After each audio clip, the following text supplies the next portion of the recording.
Enjoy the action, really looking forward to this one. It's Aberdeen and Celtic live from Pittodrie with Willie Miller, Pat Bonner and Liam McLeod. Thanks, Kenny. Yeah, we're about 0 degrees Celsius just now. The snow visible in the broad hill between the Richard Donald stand and South stand over on the left-hand side as the two sets of players make their way onto the pitch, and the line down below us ahead of kick-off. They met on the opening day of the league season. It was a comfortable 2-0 victory for the champions. Stephen Welsh scored inside the first few minutes before Jota, with one of his pile drivers in the second half, ensured that the champions got off to a winning start. And this is one of their favourite fixtures. Unbeaten in 18 meetings are Celtic against Aberdeen. They've also managed to come to Pittodrie and remain unbeaten in their last 13 visits, going back to a 2-1 Aberdeen victory in February 2016. Simon Church got the winning goal in a Don side that was threatening a title challenge at the time. In fact, they were very much in a title challenge at the time, but they will settle for third spot this season. They might even fancy trying to push Rangers in second, but they'll need their away form to sort itself out before that can happen. Their home form is wrong with it. They've won 9 of their 10 matches at Pittodrie this season. Nothing at all wrong with the Celtic form either, of course, as they look to move another step closer to retaining their title. Just one defeat in 47 Premiership matches. That one in Paisley earlier this season. The Celtic players are in their huddle. Up to the left, they're going to kick from left to right in the green and white hoops, white shorts, green and white socks. Aberdeen all in red with the white pinstripe down the jersey. Will shoot towards the beach end in this first half. Roos in goal, McCrory, Stuart McKenzie, Kennedy and Coulson, Barron, Ramadani, Clarkson, Miovski and Duke. And for Celtic, it's Hart in goal, Ralston, Carter, Vickers, Starfelt and Taylor, O'Reilly, McGregor, Hatate, Jota and Kyogo with Maida. Just about ready to go here, the referee is Stephen McLean, and he's about to blow the first whistle of the afternoon, and it is Aberdeen who kick off as it's slipped back by Barron to McCrory, and it's a long ball forward which is headed clear by Starfelt, and then there's a foul in Dyson Maida, and Aberdeen giving away the free kick midway inside the Celtic half. Be very interesting to see how Aberdeen approach this one. They were very conservative at Celtic Park in the opening day of the season. Didn't work. I think just 3 minutes into the season they conceded, but they'll need to start in the right manner today, Willie. Yeah, they will. You know, it's such an important game for them as well, at home in particular, because of that home form, and they've done ever so well this season, you know, at Pittodrie, and the fans are ever hopeful that that can continue, but they have got to start the game extremely well and be well organised. Celtic in the front foot. McGregor's found Ralston unchallenged. He rolls it to the right inside the box for Maida, blasts it across, it bounces off O'Reilly, and Aberdeen get it away. Picked up by Duke on this near side, comes off Callum McGregor and out for an Aberdeen throw-in about the edge of the centre circle. The first sight of goal there, Packy, for Celtic. Yeah, and it was a chance for Tony Ralston. He picked it up. He picked up a great position, almost about 4 or 5 yards in past the corner of the box, and the ball came in. He had a bad touch actually, and it just allowed the ball to get away from him. Otherwise, he was in a great opportunity to have a first shot at goal. Aberdeen haven't been starting games particularly well this season, even in the games here at Pittodrie, as Greg Taylor comes down that left-hand side, rolled infield to Hatate, who finds McGregor, and now Carter Vickers, who got that start at the World Cup against Iran in the Americans' victory, as it's picked up over on that left-hand side by Greg Taylor. Rolls it infield to McGregor, midway inside the Aberdeen half. Out it goes to Jota, to the underlapping Taylor, whose cross is cut out by McCrory at the expense of a Celtic corner, the first of the afternoon, and he goes to the champions. Yeah, getting in behind the Aberdeen defence. A good run from Greg Taylor, and I think that's always going to be a feature of a Celtic team, getting in behind defenders, getting to the byline and winning the corner. Third minute of the game, it's taken short to Hatate to the edge of the box. He rolls it left to right to the D for McGregor. He's got time to take a touch. Duke with the slide challenge though. It's straight to Carter Vickers on the near side. Rolls it back to Ralston, who will square it infield to Reo Hatate. He's been bitterly disappointed, along with Kyogo, not to make the World Cup squad. He's found Maida, he tried to flick it to Kyogo, but it's blocked by Stewart, and Aberdeen get it away. But there's a pattern developing already, and Aberdeen are being pinned back here by the green and white shirts. as Hatate rolls it into the box. Well read by Conor Barron as he dumps it into the main stand down below us. What Aberdeen won't want to do, Willie, is just sit back deeper and deeper and deeper and allow Celtic onto them. That's what they're doing. Yep. That is definitely what they're doing. It's 5 across the back. There's no mistaking that Jim Goodwin, initially anyway, is going to try to just restrict the space in behind, go really deep. Low block, I think they call it nowadays. I'll stick with they're playing a deep lying game at the back. 5 right across the middle, making it difficult, not giving Celtic any room in behind to exploit so far. He's had success, obviously not at Aberdeen, but when he was at St Mirren, and he got some good results. But it was that type of organisation, deep lying defence, everybody in midfield doing their job. We talked about it before the game, so I think that's what he wants to start off in this first. Make sure that he doesn't lose anything to Celtic early in the game, but Celtic now are in control of the game. I think that's okay to start off with, but I'm dearly hoping that I'm not going to have to sit through 90 minutes watching this. Yeah, not many teams come through unscathed when they adopt those tactics. Of course, if you try and force the issue yourselves, you could be picked off quite clearly, given the quality of Celtic. As Jota looks for Kyogo, McCrory gets there first and moves it back to his keeper. Kelly Roos with the long clearance. McGregor has it. He's found Hatate. Now Taylor on that far side. 4 minutes in, 0-0. It is all Celtic here. Must be about 90% possession. Hatate to Ralston. He almost managed to pop it through to Maida, but for the challenge he would have done. Duke comes away with it. He's managed to prod it forward to Leighton Clarkson, the on-loan Liverpool midfielder. Duke flying to his left. Aberdeen in the Celtic half here. Duke attacking the Celtic penalty area, taking on Carter Vickers. He's down at the byline now. 2 Celtic players around him. He's needing some help here. For Ralston and Carter Vickers looking to look after the situation. Eventually it goes off the Celtic boot and out for a throw-in down by the corner flag on this near side. Yeah, he thought of trying to take on Carter Vickers, didn't he? He tried to straighten up and take him on, but Carter Vickers, so strong, so powerful, just forced him out into the corner. Now they've got the throw-in. It's going to be a long throw-in from this side. That'll put a little bit of getting the big guys up as a target man. It's an opportunity for them. Hayden Coulson will take it. It's about level with the penalty spot by the time he takes this. The Aberdeen left wing back, here he goes, he emerges again, long throw into the box. Stewart does get something onto it, but Carter Vickers can boot it away out to this near side, but it's controlled well by Coulson. Now Ilber Ramadani back to Coulson. It's a poor pass though, because it's just too much power on it, bounces off Coulson, and it's now back into Celtic possession with McGregor and Ralston exchanging passes. Out to this near side for Matt O'Reilly, stretching his legs and moving it infield. Square ball to Starfelt, left of the centre circle. Into the Aberdeen half for Taylor, forward to Kyogo, first time back to Hatate. He tried to play through to Kyogo, it's cut out by Stewart, the Aberdeen skipper. Eventually it's dealt with by Matty Kennedy over on that far side. He wins the free kick, and it's Aberdeen 0, Celtic 0 after almost 6 minutes. Yeah, it's very much looking like Aberdeen are going to try to frustrate Celtic here at Pittodrie and rely on the break. I thought Duke did extremely well, but I would also say that Carter Vickers handled the situation superbly defensively. But he's that type of player, he'll get you up the park. He's quick, he's direct, and it looks as though Jim Goodwin is asking his players to, as soon as they lose the ball, be organised, go back, sit just outside their box, and then try to hit Celtic on the break. Long ball forward, headed clear by Ralston. Maida has it nicked away from him by Ramadani, who's taking it out to this near side, midway side Celtic territory, to the left hand side for Duke, who is taking on Ralston. Rolls it back to Ramadani here.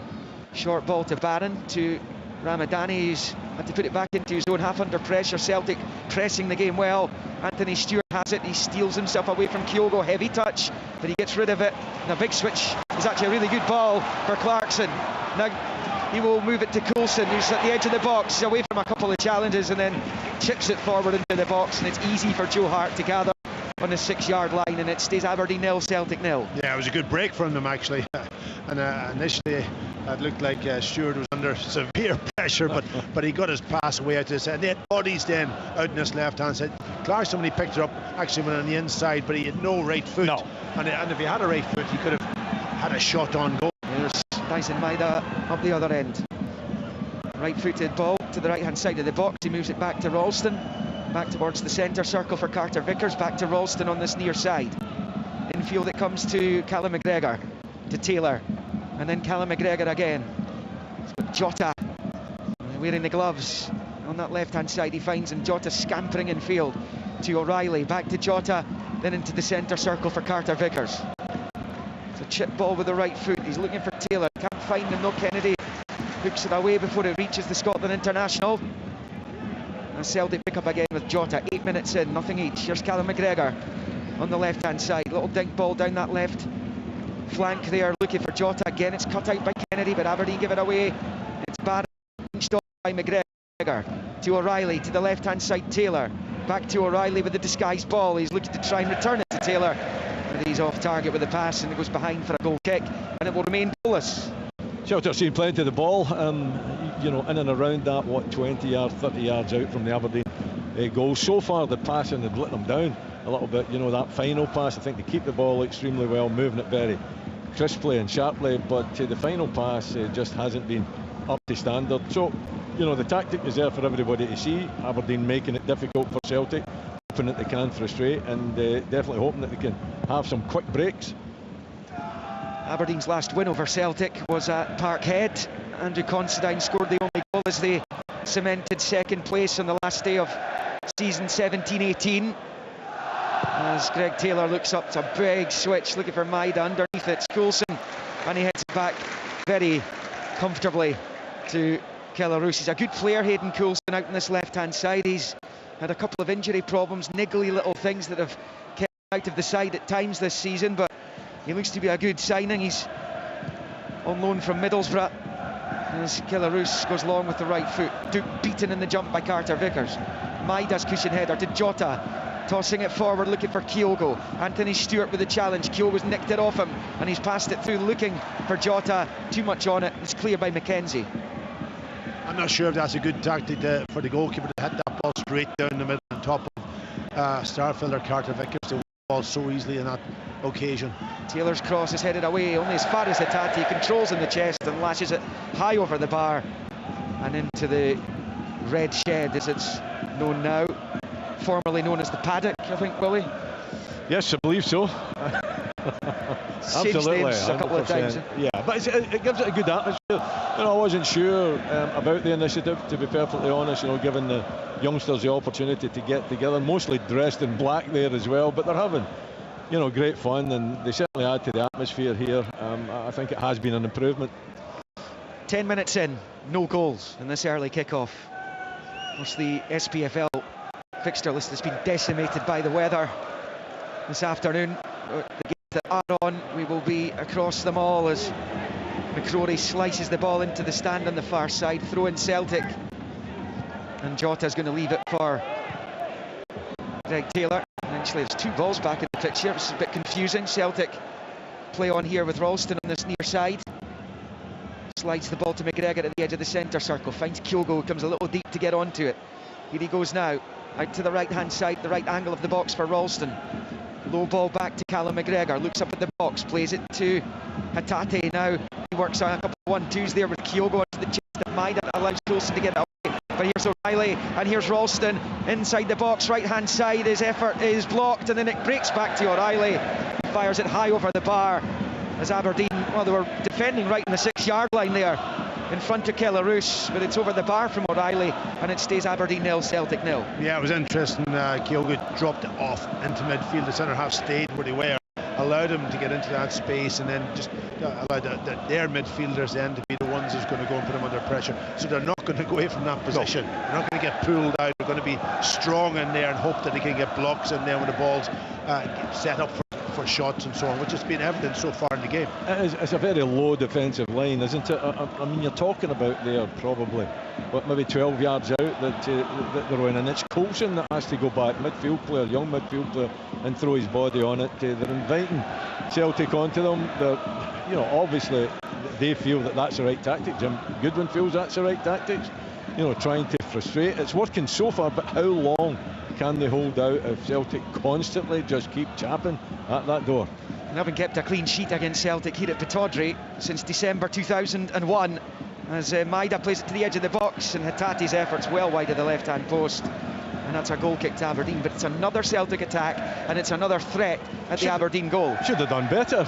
You know, that's a great opportunity. He's just outside the box. He totally mishits his shot with the right foot. If he gets a bit of power on that. He's certainly testing Roos in goal, but he doesn't. I think it's a weak effort for him, and Aberdeen on that occasion opened up, and it was a simple piece of play that occurred, and Celtic didn't take the opportunity. Yeah, that last Aberdeen clean sheet against Celtic here was the game when the snowballs were being thrown at a couple of the Celtic players, I think Petrov and Lennon in particular. As down goes Leighton Clarkson in the centre circle. No free kick, says Stephen McLean, and Celtic come down the right with Maida. Low ball in field to O'Reilly. Hands back to Maida, who's playing as the centre forward for Japan at the World Cup finals. Of course, got that goal against Croatia. As McGregor picks up and rolls it to the left-hand side. There's Taylor, and now Jota up against Kennedy, dropping the shoulder, teasing and tormenting Matty Kennedy. The cross comes in, it's cleared by McCrory, picked up by Taylor over on that far side. And now Starfelt finds Carter Vickers, those two being paired at the back again. That was the centre-back pairing of choice for Ange Postecoglou last season. Here's Maida for Celtic, he's found O'Reilly at close quarters, moves it to the left of the D here for Taylor. Out to Jota, Jota looks up, shoots, Roos saves. That was swerving and weaving its way towards the Aberdeen keeper. Here's Ralston on the follow-up on the near side. The challenge from Duke, and out for a Celtic throw-in. I think it's a shot that you would expect the goalkeeper to save. He's got good hands behind it. Maybe another day a goalkeeper might catch that, but he did knock it away to safety. But it shows you the threat. Obviously, Jota coming on the inside, and he's got that ability, hasn't he? With that right foot when he comes in there to try to bend. Here he goes again, Jota with the cross, with its soft target this time, as he apologises to the four in green and white hoops in the middle. Waited for the cross, and it's a goal kick to Aberdeen, and it will remain at 0-0 14.5 minutes in. Yeah, I think he should be apologising, because it's a great opportunity for him. He's under no pressure. He's went by Matty Kennedy, who on that occasion defensively very poor, and Jota should be picking out one of his teammates. He can take time. He could actually take another touch on that. There was no real pressure on him to put the cross in, and it wasn't a good cross at the end of it. But Aberdeen, opened up, and probably for the first time opened up in a wide area. No goals as yet. Celtic enjoying just under 75% possession right now, as Maida picks up in the centre circle. Here's Kyogo. It actually feels like more than 75% that they have been enjoying, as Jota finds Taylor level with the Aberdeen penalty spot, rolls it back to Jota. Now it's Hatate. He's tried to switch it to Ralston, but that's gone beyond the Celtic right back, and it goes out to play for a throw into Aberdeen on this main stand side. Yeah, no risk from Aberdeen at all. Every single goal kick so far has been knocked up to the strikers, and Celtic have won every single one of them. I was talking to Willie before the game about the new rule with the goal kick, and that it's not evident today, Willie. You don't have to worry about it, but you still have to try to get possession. And Celtic so far have won every single goal kick, and they've maintained total control of the game. Just 2 3 o'clock kickoffs in the Premiership have survived. Hearts, Kilmarnock, Ross County, St Johnstone, Livingston, Dundee United and Motherwell. St Mirren are off. There's just 2 matches in the Championship going ahead. Partick Thistle, Ayr and Raith Rovers are both in League One. FC Edinburgh, Montrose, Queen of the South, Kelty Hearts have survived the weather, as Roos plays it short to Stewart, and then now with Wilbur Ramadani. And just the one game, Annan in League Two going ahead. Long ball to Duke, couldn't quite get it into his stride though. Celtic have it back, Ralston and then McGregor, and he feeds it to the left of the centre circle for Taylor. Into the Aberdeen half, the pass comes to O'Reilly. Maida's in a good position if he can find him. Coulson blocks, Hatate picks it up on this near side. Ramadani comes to meet him. It's Rio Hatate, gets support from McGregor. Now he's found O'Reilly in space, being closed down though by Barron. Now with Hatate again, level with the edge of the D to the right hand side of it. He moves it back to McGregor. Now Jota with a little back heel for Taylor. And now with Kyogo to Greg Taylor again. It's good play by Celtic. In comes the cross, headed away by Coulson. Duke will get there ahead of Ralston, and he's spun him and he's run away from him. And it's brilliant from Duke. He's across halfway now, up against Carter Vickers. What can he do with him? Celtic flooding back in numbers. Carter Vickers, and down goes Duke. Free kick Aberdeen.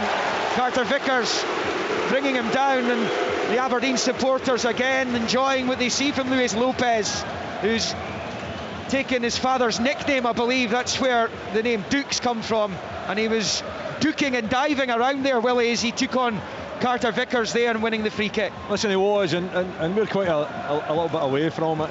I don't know. The guys in the studio would obviously have a better view if they're watching it on the TV, which I'm sure they are. Was there any contact? Because I thought Carter Vickers again handled it really well. You know, he didn't come at himself. And Duke was brilliant. I mean, Duke was brilliant picking it up in his own box, and that positive attitude, showing the heels to Ralston as well. Ralston, you know, hadn't a clue how to deal with that pace and that directness. And he's got them from that deep lying area up the park. That's the second time he's done it, and that's obviously a tactic that Jim Goodwin wants to employ this afternoon. And he's got, you know, a very decent free kick at the end of it. Well, if anyone saw Leighton Clarkson's goal at McDermott Park, the winner against St Johnstone earlier this season, this free kick is in just about exactly the same position, and Clarkson and Coulson are over it.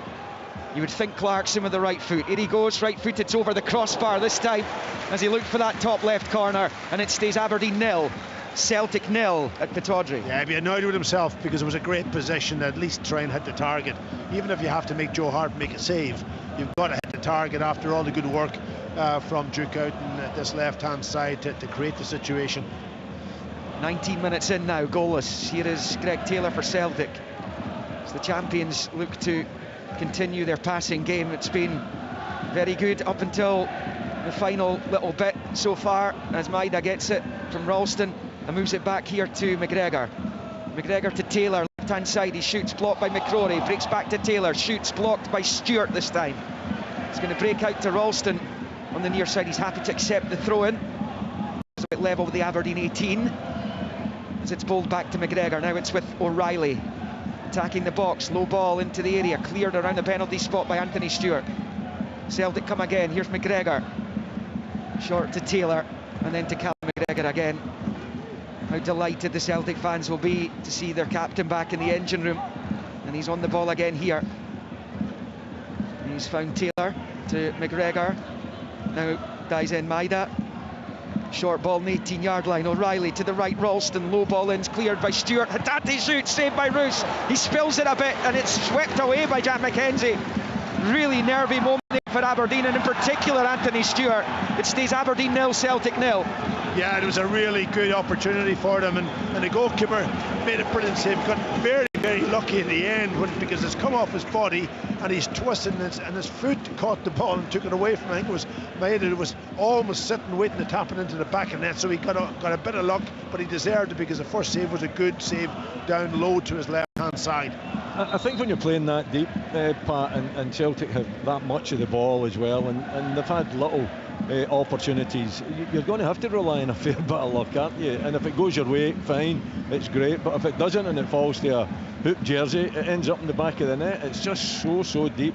You know, the back five are not venturing up the park very rarely at all. You know, their only real thrust going forward seems to be Duke picking it up and driving forward. So, you know, the tactics are there for everybody to see. Whether they can last the whole game, you know, riding that luck and being hopeful that Celtic aren't going to open them up, then I'm not too sure that will be the case. It's odds against that Aberdeen keep a clean sheet today, not just their record against Celtic here in clean sheets 21 years since. They've only kept 4 against them in 112 meetings. As Maida rolls it back to O'Reilly at the edge of the area. His efforts blocked by Ramadani. Here is Ralston, short to McGregor. Midway inside the Aberdeen half, he's got under no pressure here as he looks to pick a pass. He chips it into the box, headed away by Kennedy, and then Kennedy, the second time of asking, blasts it clear. Miovski will chase. We haven't mentioned Bojan Miovski because I don't think he's touched the ball yet as it's headed back to Joe Hart by Carter Vickers. Yeah, he hasn't, and the only thing that he's been able to do is just challenge for those high goal kicks or the goalkeeper, and he's been out matched by Starfelt and especially on that left-hand side. He's playing over. Duke is the key man for them up front. He's the one that's to be able to carry the ball forward. Here's Jota, low ball into the Aberdeen box. O'Reilly, not sure it's what he intended, but he's found Hatate, and out wide left it goes to Taylor, level with the penalty spot, passes the ball back to Hatate. It's now McGregor, and now Jota, and now Ralston, and then he rolls it back to Jota. I think he had time to take a shot there anyway. He's found Jota into the box, he jinks and he crosses, and it's too high for Kyogo and Maida, and Kennedy lets it go behind for the goal kick, and it will stay Aberdeen 0, Celtic 0. Yeah, I agree with you, Liam, there. There's been a couple of opportunities now. Tony Ross getting into great positions in that sort of inside right position, and well inside the corner of the box, and it's kind of almost say, go and hit it. Take it on. Take it on. To have the confidence to go and hit it, and he doesn't. He elects to pass it, the easy pass. Taylor Roos will take the goal kick as we tick on to 23 minutes in the frozen north.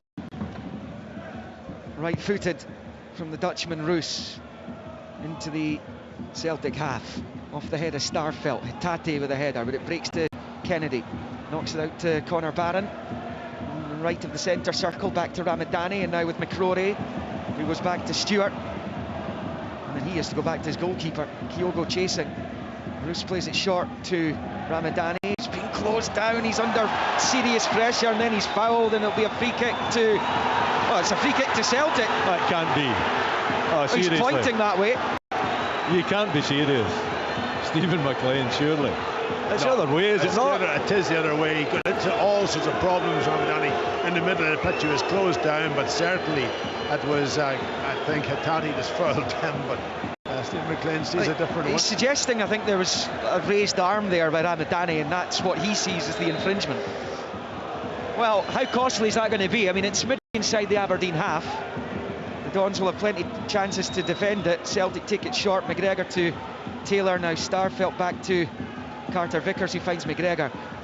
He was in a real spot of bother, Ramadani, there. At one point he would have settled for giving away the free kick, as McGregor finds Taylor out to the left. He flashes it to Jota up against Kennedy, and he passes it back to Taylor, and now McGregor. Square ball for Ralston, to the right of the box for Maida, up against Coulson, drops the shoulder, crosses, cleared by McKenzie, ran about the near post area of the 6-yard box, and it was behind for the corner to Celtic. 24.5 in, 0-0. Good defending from young McKenzie in the near post. It's a difficult ball. It's played low and hard between himself and the goalkeeper, but he gets a good interception. Corner will be taken here by Matt O'Reilly, left-footed into the box it comes, and it's cleared by Duke and Kennedy. That looked like it was going to fall to a Celtic player on the 6-yard line, as Ralston on the halfway line moves it all the way back to his keeper.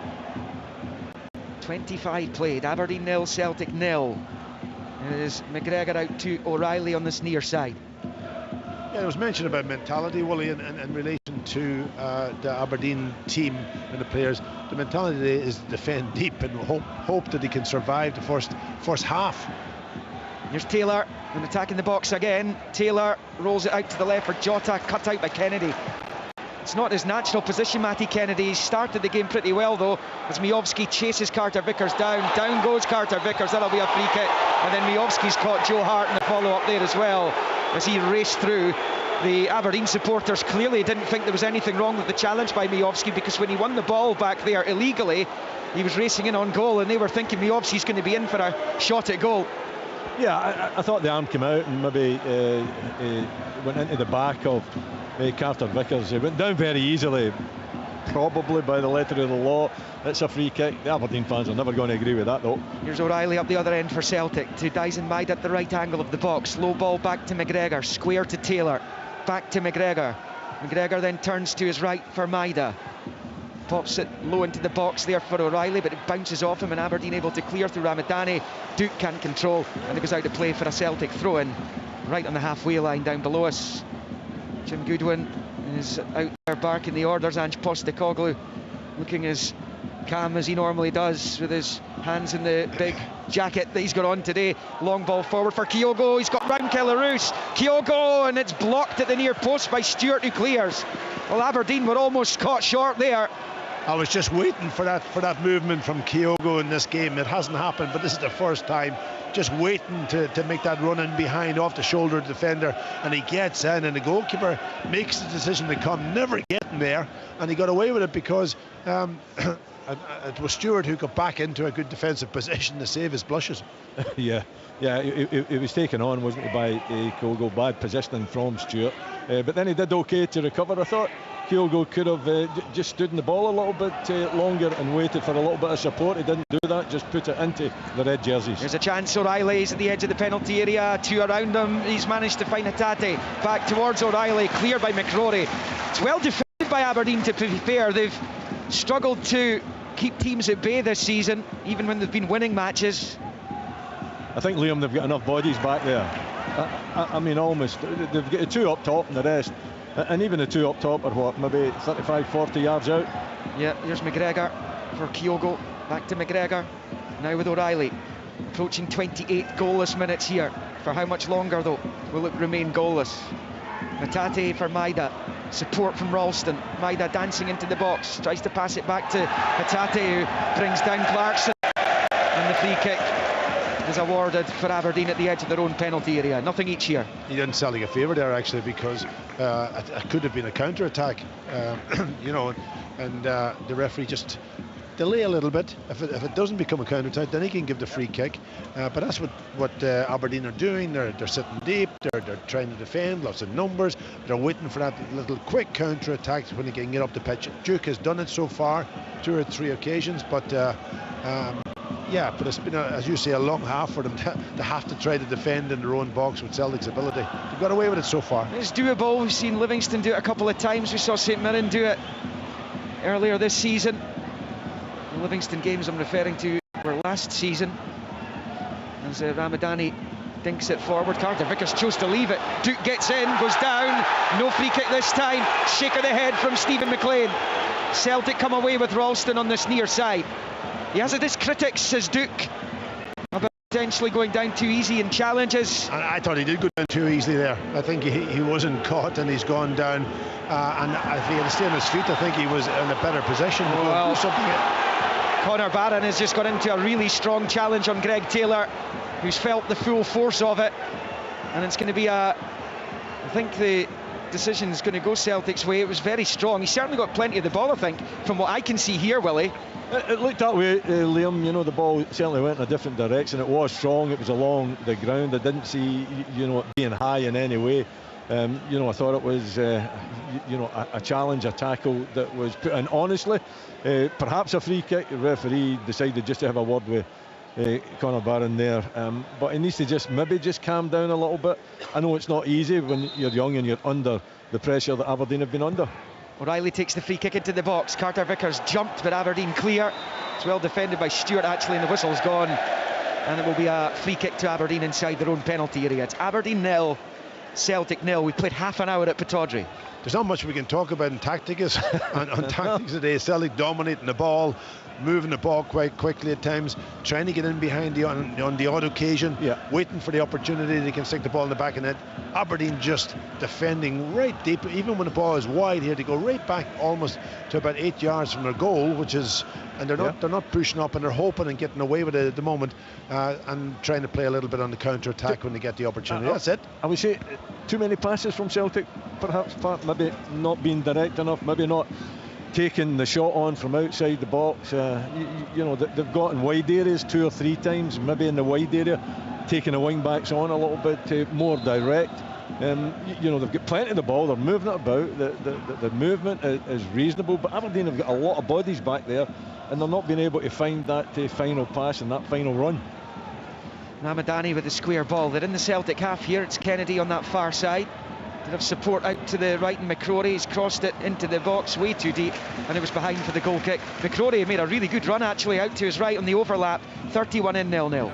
Yeah, he had 2 opportunities. One to put McCrory in with a pass inside the full-backs, but he elected to hit the cross, just overcooked it for Majowski, who was running round the back, and that again is an opportunity for them. But anytime they get into that Celtic sort of defensive third, they've got to make better use of the opportunities. There's Callum McGregor finding O'Reilly, back to McGregor, midway inside Aberdeen half, short to Taylor and to McGregor again. Celtic will try and weave their way through again. Through it comes towards Maida. It's been overhit by Ralston, and it was behind for the goal kick, and it will stay Aberdeen 0, Celtic 0 on 32 minutes. Celtic have won 14 of their 15 league matches this season. They're 10 points better off than they were this time last term. And it's their best start to a league season since 2016, when Brendan Rodgers was in charge of his first invincible season. They're only 2 points worse off than they were after 15 games of that campaign. So that's where the bar is set right now for Ange Postecoglou. Yeah, he'd be desperate to get that first goal, to be honest. There's very, very little space for Celtic to play those type of passes in behind them. You've got to be really accurate, and the timing's got to be absolutely bang on between the pass and the player that's running. There's so little room. I think it's more going to be a 1v1 situation in the wide area, like maybe Jota on the other side to take a player out and then get to the byline and get a centre-half out of the middle. Coulson's angle ball to Miovski, manages to get it back to Barron, but the offside flag was up against Miovski. It will be a free kick to Celtic just at the edge of their own penalty area as we approach 33 minutes. So clearly Jim Goodwin will be happy with the fact that his team hasn't conceded. Will he be wanting to see a bit more going forward the longer this goes on? I think if he set his team up, he'll be delighted, because it's there for everybody to see that it's a back five, and you know that they're defending very deep, and so far they haven't been opened up by Celtic, who I think are being just a little bit too over elaborate with their play. So he'll be happy with that. I think he'll be looking for more going forward in the second half. More often than not, Celtic find a way eventually. Here's McGregor, square ball to Taylor. Looks up at the Aberdeen box again, then rolls it to the left for Hatate. Back to Taylor, low ball to the 18-yard line. O'Reilly can't control. Aberdeen will be able to get it away again. Back under pressure, he's in trouble. O'Reilly has it back for Celtic. Here's Ralston to McGregor. Back to Ralston. Short ball back to McGregor again. It's all very intricate from Celtic. Here comes Callum McGregor, looks up at goal and shoots high over the bar, and that will be a goal kick to Aberdeen. It will remain 0-0, 11 from half-time. No harm in that. Trying a shot from out what, about 30 yards out. When you can't go through them or you can't go around them, then the third option is take the shot on, and he hit it. Obviously got under a little bit and went well over the crossbar, but I have no problem with that. And no build-up from the back from Aberdeen. Nothing. You know, Roos just playing it long. Every goal kick, anything out his hand, he's just playing it long, which is unusual, because normally at home they want to try and build it up. Yeah, the quality of opposition has obviously forced their hands as Roos picks up right-footed out to McCrory on the right, steps forwards, good play by Ross McCrory across halfway, rolls it out to the right for Miovski. It's poor touch though, that allows Starfelt in, and Starfelt turns it to Joe Hart, launches it up towards halfway. It's a collision between Maida and Coulson, well defended by the Aberdeen number 22, and it's out a Celtic throw-in on this near side, which O'Reilly takes quickly, as is their want, of course. Ralston for McGregor in the centre circle, short with the right foot to Taylor, to his left, now back to McGregor, left-footed to O'Reilly. Maida on the near side is on it, level penalty spot, taking on Coulson into the box, heading to the byline. His cross is cut out by Coulson. He was already on his way to ground, and it goes behind for Celtic's latest corner. It remains goalless at Pittodrie. We're in the final 10 minutes of the first half. I think that's better from Maida. Go and take the player on. You're inside the box, anything can happen. Yeah. There's a chance then for Celtic. O'Reilly with the left-footed in-swinging corner. It's too close to Killaroos, and he holds on his 6-yard line. And more frustration for the champions. No, I do agree with that, Pat. I think in the wide areas, you know, when they've got 1v1 and they manage to isolate the wing back, then take them on, whether it's Jota or Maeda. From a Celtic point of view, they've got to do more of that, I think, rather than, you know, simply not taking responsibility and just playing the easy pass back way. Because so far in the game, and we're well into this game, it's not been working for Celtic. It's one of the things that really annoys me in the modern game when I see wing backs or wingers in general. First touch backward, you know, at least open up, take on. If it's not on, then you can come back out.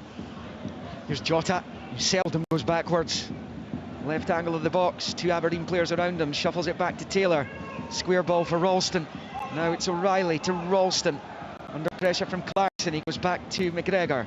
Now Taylor, out wide left for Jota, taking on Kennedy. Chops and crosses, and it's cleared there eventually. And it will drop out to Hayden Coulson. On this near side, he's taking it for a run. Maida comes to meet him. Coulson goes to the ground. I don't think that's a free kick. And the Aberdeen supporters appealing for one. I think he just dropped to the ground there. No chance, he just falls down. Celtic have it again then. McGregor to O'Reilly. Maida's in close proximity. He's found Kyogo, finds Hatate, shots blocked, breaks back to McGregor. Square ball, Taylor takes a touch, looks up, shot blocked by McCrory. Aberdeen hanging on here, 37 played, 0-0. Here's Carter Vickers to Taylor, left-footed low ball into the box. It's Hatate, works himself some space. McCrory trying to stick to him. Hatate's pass goes straight to Ramadani though. Hatate trying to keep it alive on the far side. Ramadani does well though, holds him off and passes it forward. Kiovski who finds Barron, who's looking to get Duke away here. Long ball, Duke chasing. Starfelt reacts well though, and it's well defended by the Swede, and he finds Joe Hart. It's Aberdeen 0, Celtic 0 as we approach 38 minutes. Here's Carter Vickers for McGregor. Left-footed low out to the left-hand side for Taylor, who steps infield. He's in a central position. Square ball for Ralston. Right-footed low ball to Hatate, and then out to the left-hand side for Jota.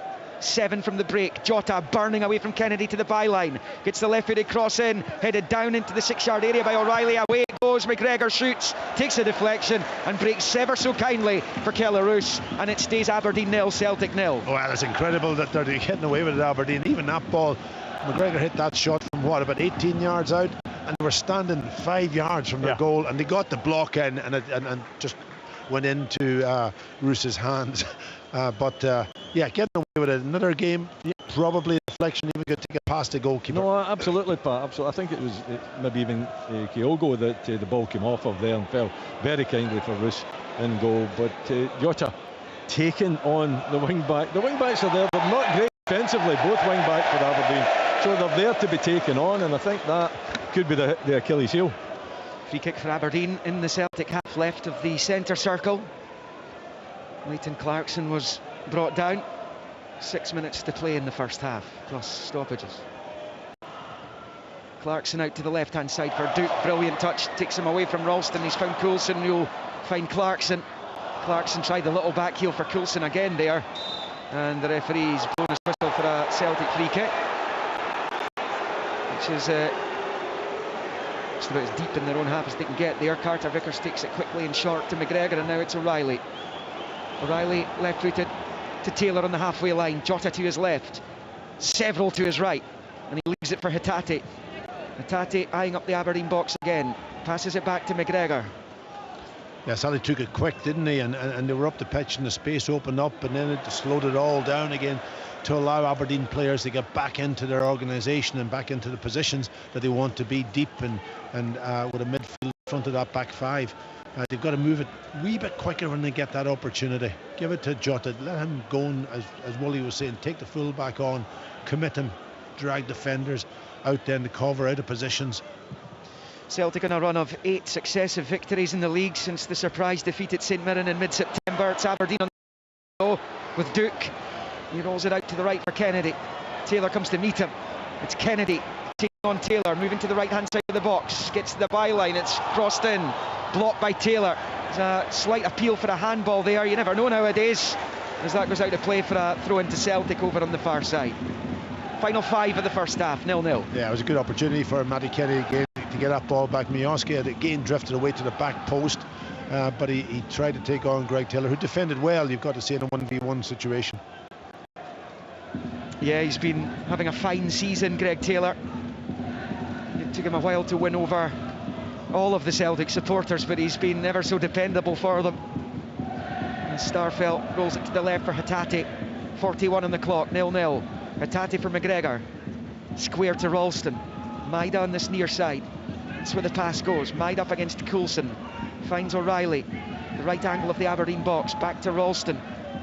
Now McGregor. McGregor with a slide ball there towards Kyogo. It's cut out again though. Aberdeen doing a good job defensively, and Ramadani fouled by Kyogo Furuhashi, and that will be a free kick to the Dons as we get ever closer to half-time. And how many times have we seen Celtic down the years when you think you're doing your job, you think you're getting something out of them, and they strike just before half-time or full-time? It's a critical time, isn't it? Always has been, and no matter who you're playing against or what team you're in, you want to get in at half-time in a position where you can maybe consolidate what you've been doing, or you want to, but then you lose a goal, and the whole thing is a change of tactic, change of even conversation. 3 minutes of the regulation, 45 to play here. It's a throw into Aberdeen. They're right up the pitch here. It's about level with the Celtic 18-yard line. And Hayden Coulson is going to launch it into the box. Up into the area have come Stewart and McCrory. They've only really left Jack McKenzie and Connor Barron back. And Barron's midway inside the Celtic half. It comes in towards Stewart, breaks back to Clarkson. He had just evaded him. Just as he was waiting to pull the trigger, he was waiting for it to drop towards his right foot. Aberdeen still have it with Coulson. Big up and under cross. Joe Hart comes, doesn't get there, but it's going to be cleared by Starfelt. Got a bit of fortune there, did the former England international.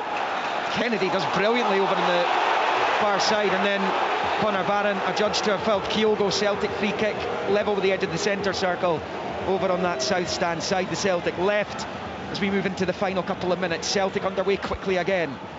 Kyogo limping his way back into action as Maida picks up on the right of the Aberdeen box. Back to Ralston and now McGregor. How often have we seen this in this first half?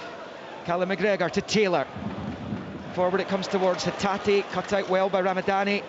The clearance goes away, and now Starfelt with a slip. He's lost it, and Barron will roll it to Majowski down the right. Starfelt's reacted well though. He's done well there as he gets it back to his keeper. Yeah, I think they've got to try to exploit down the left-hand side for the pace of Duke too. He's sitting out here every time that they're defending. They're just, as soon as he won the ball, have a look, just play that ball out, and he's got that ability and pace to get forward. Ralston out to Maida, approaching the final minute of the first half. Here's Daizen Maida. Little ball for Ralston, he's in space, not a great cross, he sliced it, but it's going to be picked up by Jota over on the left-hand side of the area. Up against Kennedy, rolls it to the edge of the box for O'Reilly, takes a touch shot, blocked by Ramadani, and now Connor Barron will come away with it. Barron looking for an option red, gives it short to Clarkson, it was long for Majowski. Majowski chasing Starfelt down, Starfelt gets it back to his goalkeeper, Hart takes the touch and gets rid of it up this near side. But in the 45th minute, it's goalless at Pittodrie. But here come the Dons again, Celtic sloppy at the back this time. Leighton Clarkson for Duke. Left-hand side of the penalty area, level with the edge of the centre circle. He goes to ground, no free kick again. The Aberdeen fans, Jim Goodwin as well, are incensed with some of the decisions that Stephen McLean's coming up with in this first half. I didn't think it was a free kick. I don't know about you, Wally, but I think he could have used his body better to hold on to the ball, and he went down too easily.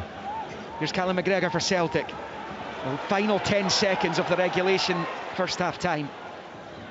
As Jota picks it up, out to wide left it goes to Taylor. Stephen McLean's had a look at his watch. There is absolutely no stoppage time whatsoever, and it's a goalless first half between first and third here at Pittodrie Stadium. And Celtic, just about from the off, had almost exclusive access to the football as they pressed and pressed, hunting down the opening goal, which didn't come in the first half as Aberdeen defended pretty well. There were a couple of moments where they rode their luck a little bit. You have to do that, I suppose, when you're taking on this Celtic team. Jota and Hatate tested Kellaroos, but there's been a couple of more than a couple of wasteful situations for Celtic in the final third, where they've not managed to work their way through Aberdeen, who've threatened only fleetingly in this first half. Duke's been a bit of a menace to Anthony Ralston and Cameron Carter-Vickers in particular. They can't really engage Majowski in the game though, as Celtic dominated the ball. But at half-time in the early kick-off here, at a frozen Pittodrie, it is Aberdeen 0, Celtic 0. On digital radio. Online at BBC Sports Scotland. Or play BBC Radio Scotland Extra on your smart speaker or BBC Sounds. This is Sports Sound. There's no substitute.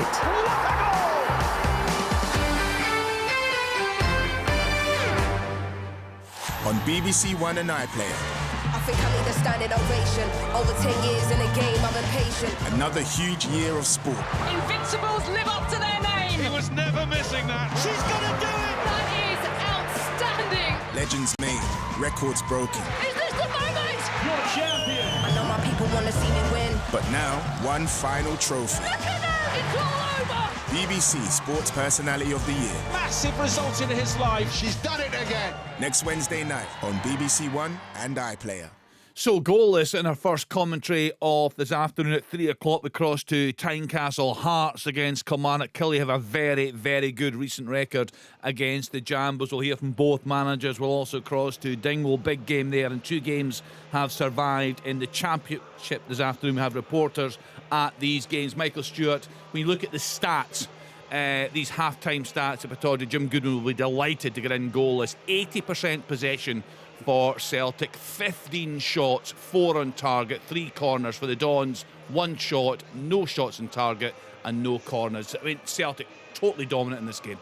Yeah, I think it was probably about 35-40 minutes in, and I think it was Willie had mentioned the fact that Majowski had not touched the ball yet, or barely touched it. But Rory Lloyd was just also in the studio here talking about the fact that after the game at Ibrox, Jim Goodwin had sort of held his hands up and said that he felt that they'd probably been too open. Granted, this game's at home against Celtic, but you can see that he's taken a much more cautious approach to this game, and they're still in it. Yes, Celtic are well and truly on top in regards to all those stats there, but the one that counts is the scoreboard, and it's 0-0 at the moment. So they have to be more aggressive in regards to in an attacking sense. But for Jim Goodwin, I'm pretty sure this is the way that on the back of the result and the performance at Ibrox, he'll have been trying to plan this one out, that stay in the game, and as the game wears on, to try then and be a little bit more open and expansive, and hope that they can get something from it.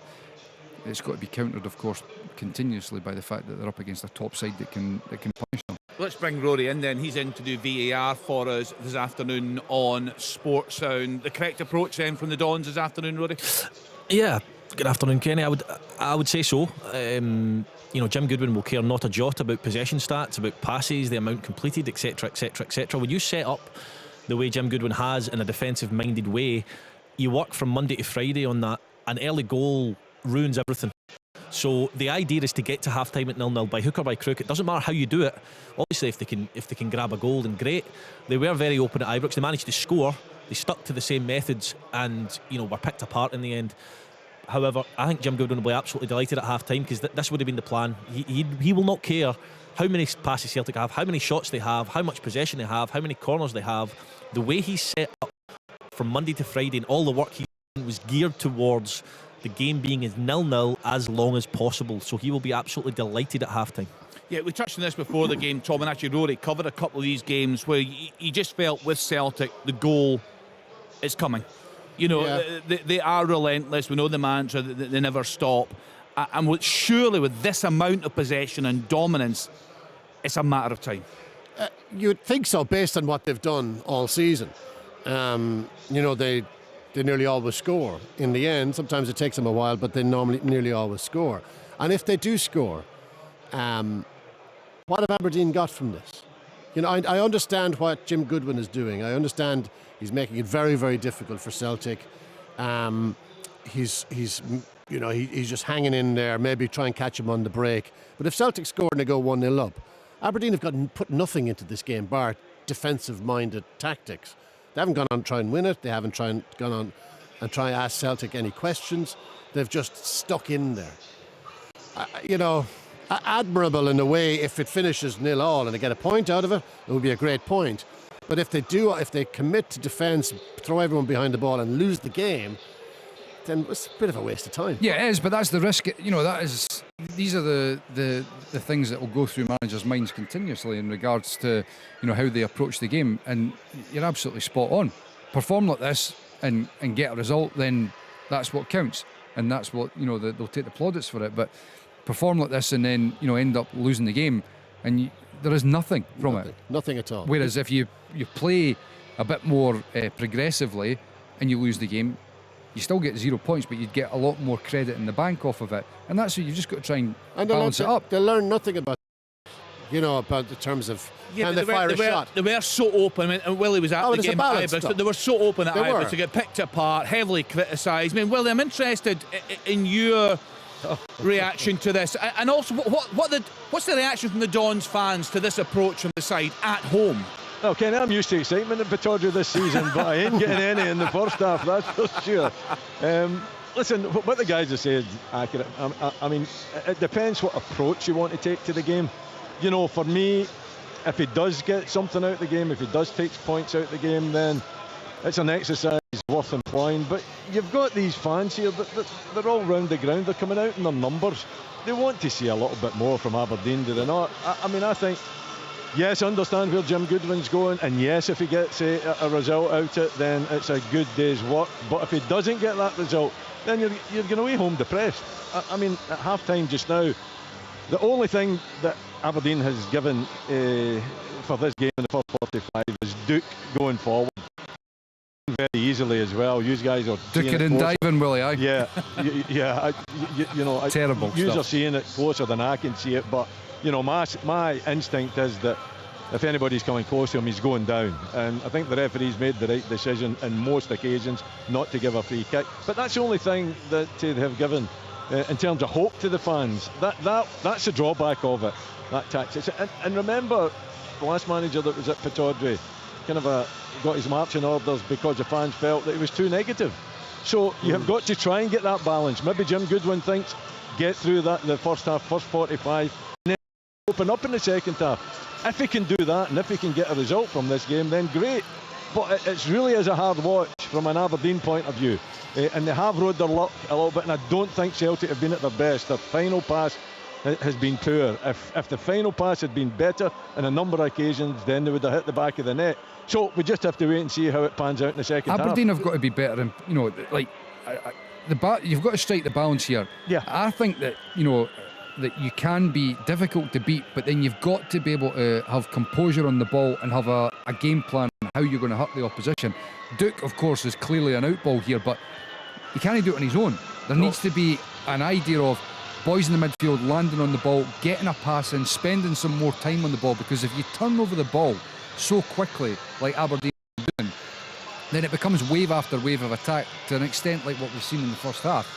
And my gut reaction to that is that if you do that for 90 minutes, Celtic will pick you off eventually, and it falls into the category of what Tom English is saying. At the end of it, you come away thinking, well, that was a waste of time. So there needs to be a better idea of what they're going to do in possession, and it's not just down to one guy. It's difficult as well, because you hear people these days talk about distances and the distances between players. Now, I'm sure when Jim Goodwin was working on how they're going to keep the ball, how they're going to be calm in possession, like Michael's talking about, you do those patterns of play on the training ground on a Friday with your shape. Generally speaking, you're up the pitch when you do it. The difficulty becomes when the midfield drops so deep and they're so close to the defence that they're far too close to their own goal to try and be composed. And when you've got Celtic pressing you, it just becomes a long ball. Play the way Aberdeen are playing, though, you do need to have a goal scorer on your team, because if you don't have a goal scorer, you've no chance. They do have Miovski and they've got Duke. I think they'll wait and they'll try and keep it at 0-0, and then as Celtic try and push and push and push, they will take a few more risks. But the guys they have to. They have to. They can't. They have to. Yeah. They've got to have a game plan that tells the fans here that they want to win this game. It's just difficult when you get pinned back, Willie. Like I said, I don't think he would. They're not getting pinned back. They are going back. They're not.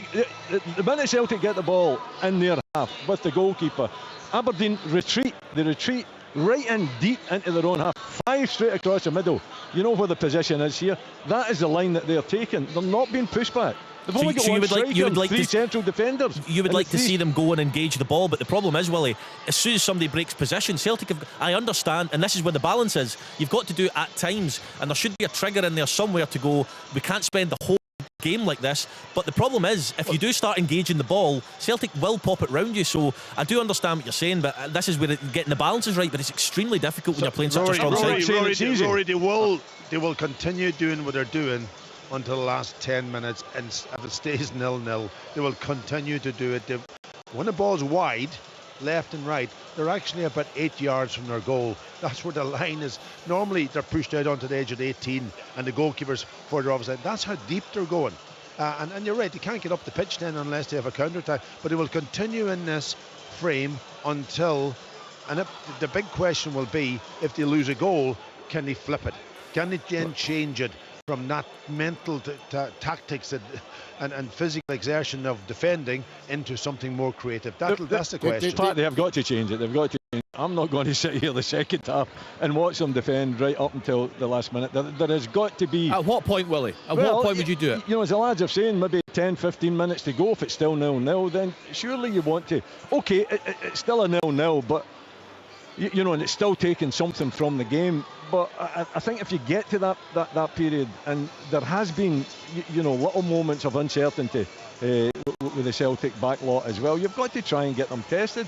It's Aberdeen we're talking about here as well. You know, we're not talking about Livingston, the resources that they've got. You're talking about one of our top teams. It's probably maybe a little bit like Hearts, right? There's your two top teams now. If Hearts were here, I would be saying the same thing about Hearts if they had put out in the tactics that Aberdeen have employed this afternoon. I think we have got to expect better from our top teams. Yes, they've tested Celtic, they've asked questions of Celtic, and so far Celtic haven't been good enough with the use of the ball in and around the Aberdeen box. But there has got to be some hope for these fans that Aberdeen have got more than that in their locker. And they have got more than that in their locker. They're not getting pushed back. The tactic is five straight across the back. They haven't built up at all when Roos has got the ball. Goal kicks, everything's been played long. They haven't looked to take the ball. They haven't been progressive in the play. If Jim Goodwin's looking for a point or maybe sneaking 3 points and he gets it, brilliant, absolutely brilliant tactics. But I'll tell you what, it's a hard afternoon's watch for me. It is hard. It's a bit of a brutal watch. Like, you know, Jim Goodwin has made a big thing, rightly so, about home form has been excellent. They'll have a home crowd. There's goals in the team. And then it produces a performance like that. I get why he's doing it, but I think it's so negative at home against the side that is a terrific side, top of the league and all the rest of it. But a lot of teams in Scotland have put it up to Celtic. St Johnstone put it up to them. Dundee United put it up to them. Hearts put it up to them. Motherwell put it up. He gets made slaughtered. A game of he it. gets slaughtered for his approach, didn't he? Yeah, but there's a balance, Kenny. This is you know, and Ibrox is talking about gung ho. Today it's just retreat at the first sign of danger. Don't ask a question. Be negative. It's not like they're scared of Celtic. They don't have much belief in the ability that Jim Goodwin has constantly said that they have. Just briefly, Pat, I know the sides are coming back out. In terms of Ange Postecoglou, apart from the final ball, will he be happy with the overall performance in that first half? Well, I think he'd be happy with the control that they have in the game. And even when they went on the counter-attack, I thought Carter Vickers and Starfelt handled it quite well. So to be very happy, they just need to get a little bit more running in behind. I think Kyogo's ran in once in behind. I know the distance is very, very short, but sometimes you've got to take those three centre halves and pull them away from goal. You know, then those little runs away, just when you're man marked, drag people out and then get the ball back into the spaces that's left. A little bit of that probably tactical work might have been discussed at half-time. Let's hope it gets better in the second half. Let's get back to Pittodrie. Aberdeen against Celtic with Willie Miller, Pat Bonner and Liam McLeod. Only 4 league matches of a Celtic side under Ange Postecoglou failed to score. Twice against St Mirren, including this season, the only time it's happened this term. And once each against Livingston in a goalless draw. And 1-0 at Ibrox against Rangers last season. And tend to find a way, as we were saying.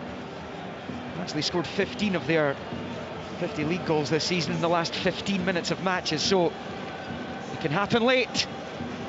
And Ange Postecoglou won't care if it happens late, as long as it happens for him. The Celtic at the second half underway, going right to left in the green and white hoop shirts, white shorts, green and white socks. Aberdeen all in red with the white pinstripes on the jerseys. Celtic going right to left, as I say, attacking the beach end.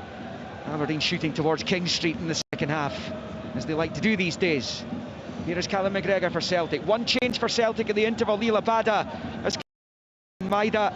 That's the only change for either team, as McGregor finds Hatate. Celtic resuming this pattern of play already, and it's with Abada who's just on. Added freshness. Low ball is cut out and it's cleared in the end by McKenzie, only as far as McGregor. O'Reilly back to the Celtic captain. The first minute of the second half, Kyogo finds Abada, couldn't quite work his way through, and Connor Barron gets back there and does a good defensive job as he moves it out to Kennedy, who clears it long up looking for Miovski. Jim Goodwin only now returning to the dugout down below us. He's walking up the touchline as we go into the second minute of the second half. Well, I can tell you there's no change in tactics so far starting this second. No, and there's a Ralston into the box which just bounces away from Jota, and it's bounced off the corner, flagging out for a throw-in down on this near side to the home team. We have Roos in goal, McCrory, Stewart, McKenzie, Kennedy and Coulson wide, Barron, Ramadani, Clarkson in the middle, Miovski and Duke up front. It's Hart in goal for Celtic, Ralston, Carter Vickers, Starfelt and Taylor, O'Reilly, McGregor, Hatate, Jota and Abada now either side. of Kyogo. A lot of goals up front there for Celtic. Kyogo has 11, Abada has 9, Jota has 7. And Celtic win it back, but Aberdeen are able to boot it to safety through Ramadani. A little header from Carter Vickers finds Ralston, who shifts it out to the left of the centre circle for Starfelt. Taylor, midway inside the Aberdeen half. It's with McGregor. We've played 2 second half minutes. O'Reilly out to Abada on that right hand side, right in front of the Celtic supporters. Here's O'Reilly to McGregor, to Taylor, left to D, knocks it back to McGregor, and then Ralston. Celtic trying to find a way through. It's O'Reilly to Callum McGregor at the edge of the box, finds Taylor. Taylor then to McGregor. McGregor then out to O'Reilly. Left foot cross comes in. Hatate with a little flick, cleared by Stewart. And kept in play by Ralston. The header back across his own penalty area there from McKenzie. Aberdeen able to get it away through Ramadani, but it's going to come right back at them here. Important period in the game this for Aberdeen, you feel. Celtic looking for the opener. Here's Callum McGregor. Rolls it to the left of the D, cleared by Anthony Stewart as Taylor played it into the box. Now it's with Callum McGregor again. The Aberdeen fans getting a little bit irked now with this. It's all Celtic again as Ralston goes back to McGregor. Sitting with the left foot. Tate tried to get the little touch onto it, but it comes right through, just beyond the Celtic midfield player, and it goes right through to Keller. 3 minutes into the second half, Aberdeen 0, Celtic 0. Yeah, and it's just the same story, isn't it? You know, Aberdeen really retreating back into their own box. It's not even a case of pushing up to, you know, the 18-yard line. They're quite happy to sit in there, and Celtic don't really have an answer to it. They're moving the ball, but it's all in front of you know, the 8 defenders that Aberdeen have back there. And as yet, they haven't been able to find that killer pass, that accurate pass that's going to open Aberdeen up. You know, so no change in the second half so far. No, and there was another example. Roos gets the ball, he walks out to the edge of his 18-yard box, everybody pushes up, and he kicks it long. He goes straight through to Joe Hart and give away possession again. Yeah, it's a case of giving Celtic possession and Aberdeen defending. That's been the story of the game so far. McGregor for Taylor in the central area, back to Callum McGregor. Out to the right for Ralston, and now McGregor again. McGregor forward to the left for Taylor, out to the left-hand side for Jota. Jota's at the left angle of the Aberdeen box, twisting away from Kennedy. Left-footed cross, bounces off Kennedy, and behind for a Celtic corner. As they keep the pressure on the home team. Goalless here after 50. Celtic have their 4th corner of the afternoon, and it's right in front of the tunnel here on the main stand side. Jota to take, in swinger with the right foot into the near post. It comes right across the 6-yard area, and it's cleared by Duke, I think it was, as Ralston collects it and ushers it out to the right hand side of the area for Abada, taking on McKenzie. Good slide challenge there by McKenzie. Abada keeps it in play, header round about the 6-yard line, comes right through to Kellaroos, who clutches on underneath his crossbar, and it stays Aberdeen 0, Celtic 0 after 50. Yeah, well, you think that tactic change that he's made just to put another almost winger on that can go and take people on in a 1v1. Maeda is not quite that type of player. He's more a runner, knock the ball behind the fullback and get after it. But he needs somebody to stand the fullback up and drop a shoulder and go past him and pull him, take him out of the game. Here's the Tate for Ralston to McGregor, now to Starfelt, right-footed, low ball to the left-hand side of the centre circle for Taylor. He's in loads of space here. Greg Taylor moving forward, midway inside the Aberdeen half, squares it to Ralston. Ralston then forward, low ball to O'Reilly at the right angle of the box, out wide right for Abada. Abada then pulls it back to the 18-yard line, but Ramadani gets in the way ahead of O'Reilly. Ramadani hits it long, looking for Miovski. Just goes beyond the North Macedonia international, and it's collected by Carter Vickers. And here comes Celtic again. It's now with McGregor to Taylor.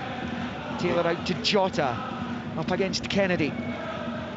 Jota, low ball to Hatate, looking to get it back to Jota. He's done it, he pulls it across, and it's cleared by McKenzie inside the 6-yard box. They're getting closer, Celtic here. Yeah, I just didn't quite pick out a player and just drilled it across the 6-yard box, and it was Stewart that got his foot to it and cleared it again. the byline, it's Hatate, left-hand side of the box. Delicate cross, taken away from Kyogo by McKenzie, but it breaks here to Abada, and his effort skews well past the left-hand post. Goal kick Aberdeen, goalless it remains at Pittodrie. A scoreline that we haven't seen between these two teams at Pittodrie since the 29th of April 1989. Well, that's the positive for Aberdeen when all the discussions we've had, you know, they've come here before, they've, you know, against Celtic, and they've been cut apart, and they're normally 2 or 3 down at this stage, so they're hanging in and hoping maybe that they can make that change late on in the game. Majowski looks a frustrated figure, doesn't he, up front? I mean, defensively they're well organised, Pat, you know, and they're putting a lot into it as well, and they're blocking the shots that's coming in, you know, and you know, is it good defending, or they're riding their luck a little bit, maybe a bit of both, you know, but so far, you know, at 0-0, but you know, as I speak, Stuart's just giving the ball away as well. They've got to try and offer something going forward as well, and so far they haven't really done that. When you've hardly got the ball, when you do have it, you need to do better than that. It's a wonderful pass by Ralston. Abada, cross! Oh, and Kyogo can't turn it home. What a chance that was, and Kyogo Furuhashi knows it. It stays Aberdeen 0, Celtic 0. No, there's a wonderful ball played in behind, good run. We talked about the timing, the pass, the timing of the pass, the timing of the run. It was perfect. Abada, and then they played in the cross, the 6-yard box, and Kyogo, I don't know whether it's hopped over his foot or he took his eye off it, but you would expect him to put that in the back of the net. That's the big opportunity, and that would have changed the game. My, how does he miss that one? You know, and it's a great, it is, you know, that's the first real occasion where it's all, you know, been put together by Celtic, isn't it? The good pass in behind, the Abada run, the cross was perfect. Kyogo's just got to make, I think he does make contact with it, but somehow he can't put it in between the sticks. Incredible. Glorious chance for Kyogo. Normally put your money on him knocking that one home. Aberdeen's luck continuing then. Here's Callum McGregor though, attacking the Aberdeen box. His pass is cut out by Clarkson. It's picked up by Carter Vickers. It's quite incredible to see that those two red banks, as soon as the ball goes forward, you see them just standing there. They're just assuming the position. They just stay there, they don't go up the pitch. The ball's knocked into Celtic's half and they're still standing 25 yards from their own goal. It's like a boomerang as McGregor knocks it forward to Hatate on the turn, and he shoots over the bar with the left foot from about 25 yards out, and it will stay Aberdeen 0, Celtic 0. I mentioned this in the first half. Aberdeen have only kept 4 clean sheets in 112 meetings with Celtic. There was the 2-0 win here in 2001, 1-0 Scottish Cup replay win at Celtic Park in 08, the Andrew Considine goal when they won 1-0 in 2018, and there was a goalless draw also in Glasgow in 2019. Celtic have scored in all the other 108 meetings across that spell in this fixture's history. If Aberdeen don't win this, it'll be their longest winless run against Celtic ever. As Jota goes down, the free kick's gone Aberdeen's way, and it's just inside their own half. Aberdeen 0, Celtic 0. We're 10 into the second half. McCrory takes the free kick, and he's given it straight to Abada. He slipped when he took it, to be fair to him. Here comes Liel Abada. He's managed to work it out to O'Reilly on the right-hand side. Aberdeen were out of position there. Will they be punished? Abada with a shot, saved by the foot of Kelarus. And it's picked up by McKenzie over on that left-hand side as he clears it up to the halfway line. But it does show you, if you do make a little mistake against Celtic, they quickly exploit it. Now it was again a chance that took Roos to get his foot to it to keep it out of the net. There's a couple of chances now to open up for Celtic. The one for Kyogo, that particular chance there, the one that Hatate probably should have done so much better when he got into that great position and had a shot, but no way over the crossbar. So chances are starting to open up. Yeah, they've been in a couple of times, Willie, now. Yeah, Abada's made the difference, isn't he? You know, good position, directness as well, good understanding, crosses into the box too. Ralston squares it to Taylor. It's the edge of the Aberdeen box, to the left of it for Jota, scampering away from Kennedy, and then he shanks his effort closer to the corner flag than Kelarus's goal frame, and it stays Aberdeen 0, Celtic 0. I think that's the key for Celtic. You know, the wide players said that in the first half as well. You know, I think they've got the measure of the wing backs. You know, I think they need perhaps better service. They need to try and at times get in behind the wing backs as well. But when they face up 1v1, take the wing backs on, because they're not particularly good defensively. No, I think they've got to pull maybe people out of that middle too, because they're sitting in there with their three centre halves, and it's very, very difficult to pick somebody out. So I'd like to see a bit more movement from that position also. Miovski couldn't quite work it to Clarkson, cleared by Ralston, picked up by Jota, but Ramadani has it back now for Aberdeen. Now it's Kennedy, out to McCrory. Aberdeen are actually playing in the Celtic half here in the second half, first time in the second half. McCrory wins a throw-in off Hatate down by the corner flag, down in the near side, and he's being warmly applauded for his efforts there. He's capable of that, right? He's got the strength, he's got the energy, Ross McCrory, and when he goes forward like that, he's still got two centre backs versus one striker, so there's no reason why that shouldn't be a tactic as we go and towards the end of this game. Well, I'm just looking. They're obviously going to try to do a long throw in, but the three centre halves will stay back. And I see Duke putting his hands up. Guys, why you didn't want to get one of these up here? He's on the touchline, Kennedy, on this near side, so it's a short throw for Barron. Here's Kennedy. And it ended up being a short throw because he couldn't do the long throw. Yeah, there's Stewart picking up on the halfway line. Celtic defending it. Stewart wins the throw in off O'Reilly on this near side. We approach 58 minutes. On Sports Sound here, BBC Radio Scotland Extra, online at bbc.co.uk/Sports Scotland, 810 medium wave on digital. And it's Celtic in possession, given away by O'Reilly. Here's Coulson, forward to Miovski, well defended by Starfeld. Oh, what a lovely touch that was from Abada. He gets it away from Clarkson, passes it to Hatate. That's another off-target pass from Reo Hatate this afternoon. Yeah, just looking at Miovski, it's very difficult for him to get any momentum in the game, because the whole game he's just ran around and hoped that he maybe won a header or so on. And when in that instance there, they got the ball, but he didn't really know what to do to try to get himself into a position that he could go and get on the ball. Very, very difficult for him on a day like this. Throw in up towards Duke over on the side. He wins a throw in off Abada. Some good respite for the Aberdeen defenders this at the moment, Willie. Yeah, because they have been under pressure since the start of the second half, haven't they? And very fortunate, I think, to keep their goal intact. And Celtic just showing little signs of frustration as well, not being as accurate with the passing, giving the ball away. But then, are Aberdeen good enough, if they got the tactics enough to turn this game round when they do get possession back?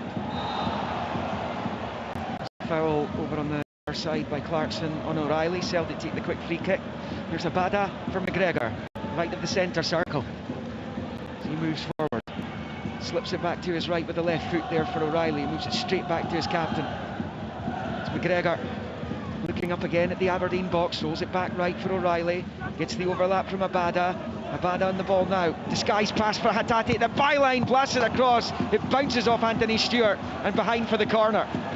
Yeah, it was a nice disguised pass, wasn't it? Hatate made a nice little run to the byline, and he got in. Nobody went out to match him, and they just had a hope that he was going to hit it against somebody, which he did. Give away the corner. Yeah, good positioning from Stewart, right at the near post. Here comes the in-swinging corner from O'Reilly into the penalty box, headed away by Duke, only as far as Hatate. We've played an hour. Celtic continuing to rap on the Aberdeen door here. Here is McGregor, out wide right for O'Reilly. McGregor goes in the overlap this time, gets it. McGregor's cross out there by Coulson, who plays it back off Callum McGregor, and that's going to go out and play for, well, I thought it was an Aberdeen throw, and the linesman's pointing the other way. Celtic throw taken by O'Reilly. Celtic still high up the pitch here.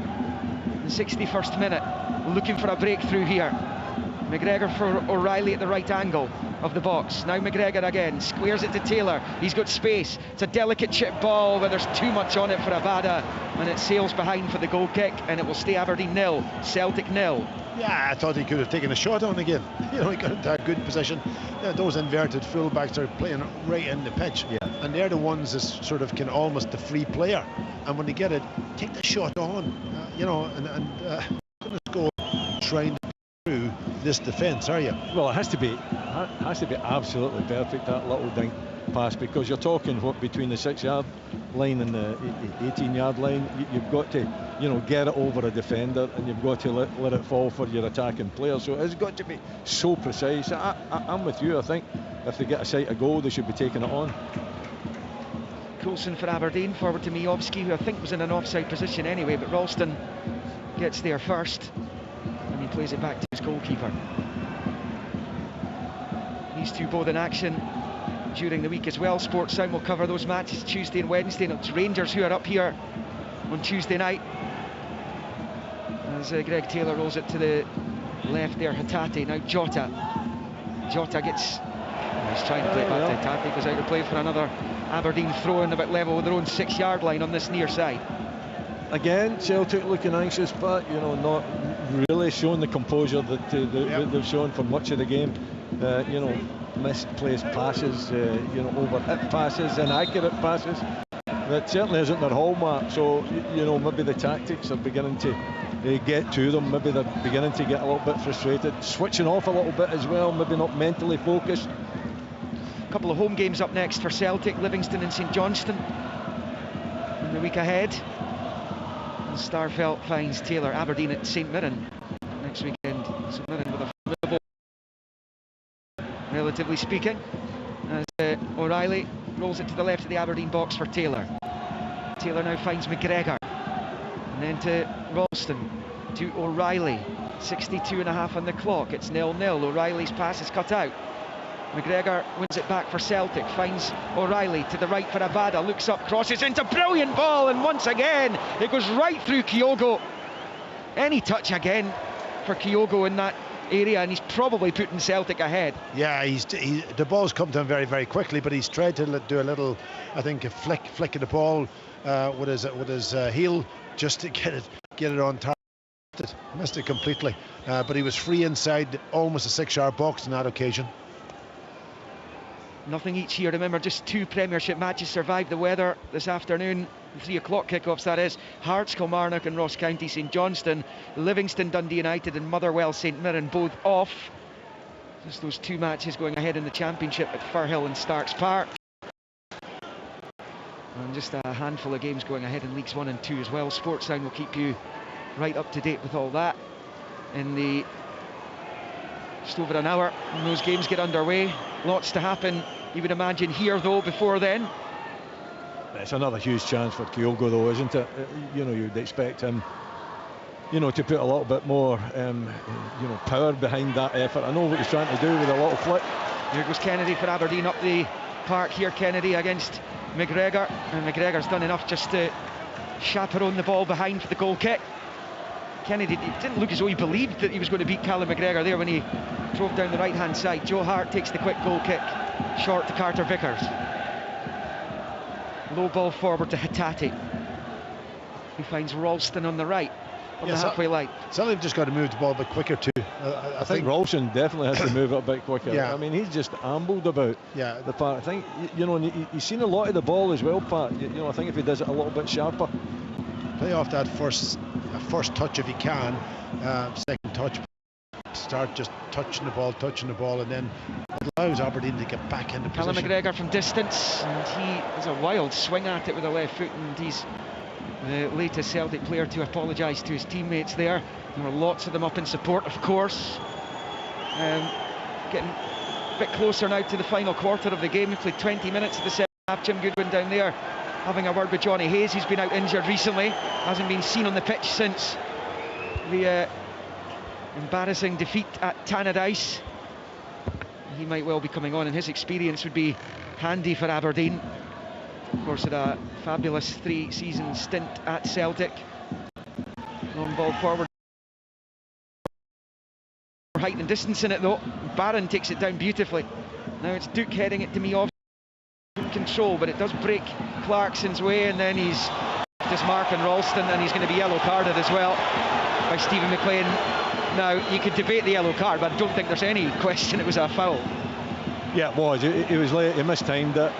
Yellow card, not so sure, but I definitely didn't think there was any intent in it. I just think that he just mistimed the effort to try and make contact with the ball. Here comes Celtic again, then down the right with Abada, right hand side of the Aberdeen box, rolls it back to O'Reilly. He picks his spot, but his spot, unfortunately for him, was Kellarouche, as he shoots straight into the arms of the Aberdeen goalkeeper. I did say before the game that it was going to be a difficult match for Celtic, albeit a difficult match to break down an Aberdeen team that's sitting right back. But also, you know, in the start of this campaign, are they lacking a little bit of sharpness? Yeah, that would be the question. You know, but their squad is supposed to be full of quality. There's goals on the bench as well. They've now got to step up and show that quality, haven't they? Well, they've done everything but score. And Kyogo should have scored too. And they tested Kellaroos a couple of times in the first half. Perhaps not enough in the second half for the manager's liking. Here comes Celtic again. O'Reilly, Ralston. His shot's blocked there by Stewart. Bouncing ball awkward for Ramadani. Eventually gets rid of it. There's Duke on the turn. And he's emerged with the ball. How do you manage that? There's three around him. Duke goes long looking for Miovski. Starfelt wins the header. And he had to because Miovski was in behind him. And it stays goalless. He's defended quite well, Starfelt, hasn't he? He has, yeah. Today, you know, he's picked up good positions. He knows what he's going to do when he has to win the ball every single time. I think he's come out on top. Callum McGregor for Celtic, squaring it to Taylor. The edge of the box, he gets space, he shoots with the right foot, blocked by Stewart. I always feel a little bit sorry for Carl Starfelt. He's playing on the left-hand side. The defence, he is a right-sided player. Carter Vickers collects in the centre circle. Here's McGregor for Ralston. We're into the final quarter, 0-0. Coulson on the stretch, does enough. McKenzie forces it away. It's going to come right back at them here though. It's McGregor for Ralston. Celtic have managed to dig themselves out of potential holes this season. Large, the only exception being in Paisley. As McGregor finds O'Reilly, rolls it to the right. Ralston's a delicate chip ball towards the back post. Taylor trying to get there. Kennedy defends it well. And it's cleared by Aberdeen. Starfelt for Jota. Back to Starfelt. Now it's Jota. Jota has it.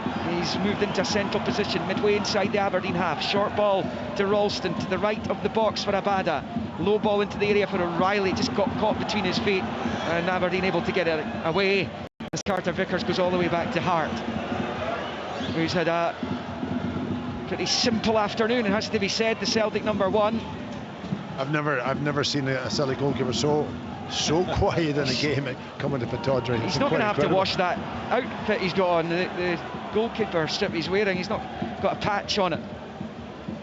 Yeah, there's still time for him to be brought into action. That's the key. Can live in hope. Jim Goodwin down there talking to Bojan Miovski. Johnny Hayes has gone away for a little warm-up with a couple of the other Aberdeen substitutes. Celtic made that one change at half-time, bringing Abada on for Maida. Bruce goes long, 21 to play. Aberdeen 0, Celtic 0. As I said earlier, Celtic have scored 15 goals in the last 15 minutes of league games this season. Well, they won't panic anyway, that's for sure. At this moment in time, they'll keep doing what they've always done, keeping the pressure on the opposition. Abada on the right.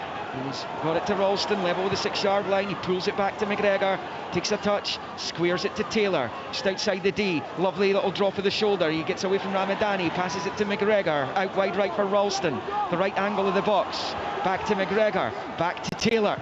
Taylor now with O'Reilly. O'Reilly then to Ralston. Across it comes, and it's gone wide again from Kyogo.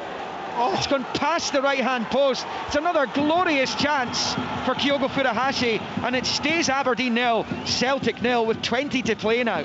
Well, they were patient around the edge of the box. You're looking for Ralston or Taylor, somebody to go and have a strike, but he didn't. He just kept possession, worked it, and got into a great position then on the right-hand side. But when that ball comes across to Kyogo, about 7 yards out, he almost goes on that sort of canal scissors kick volley, but he gets it wrong and goes by the post again. He's had three, I think, big chances in this second half, Willie. Yeah, he seemed off balance on that occasion there. You know, and I think that's what you're looking for. You're looking for the quality that he undoubtedly has, but he hasn't shown it so far in front of goal. Because in the second half, you know, there's been some fabulous opportunities, the three of them, and they've all fallen for Kyogo. Celtic are going to dip into their embarrassment of riches in just a moment. So Georgios Giacomakis and David Turnbull are going to be coming on. At least two changes being made here by Celtic, who are on the attack again with Abada on the right. Rolls it to O'Reilly. Back it comes, and it's just evaded Jota this time. Taylor on the follow-up, blasted across the face of goal, and it was behind for the goal kick, and it will stay Aberdeen 0, Celtic 0. The Dons have a problem because Bojan Miovski's gone down. He was nowhere near the ball. Well, you know, it might just be their day, Aberdeen. You know, again, two opportunities there. The ball flashing across the face of the goal. defenders not sure where to be. But on the flip side, the Celtic attackers not in the right place at the right time to take advantage of it. It's just going to take a touch in both occasions, and it's goals. So it's been an afternoon that Aberdeen will look back on and think, well, we might just be working our way towards the final moments of this game, and if we're lucky and hold out, we'll get something from it. Triple change for Celtic. Hatate and Jota have come off. Aberdeen are going to make at least one change as well. Kyogo's come off as well. On comes Giakoumakis, on comes Turnbull, on comes Forrest. Forrest's got a good record against Aberdeen in front of goal. Well, I think he's made the changes because some of them have been misfiring up front. Kyogo being one of them. Today he's had 3-4 good chances, and good chances, not half chances, but really good chances, and he hasn't been able to hit the target. So he'll be hoping that Giakoumakis, who will make those runs forward to that near post. You've got to get a ball into the box for him, but he will be on the move as soon as that ball's wide. Well, Miovski's afternoon is done. He's coming off. Johnny Hayes is going to come on.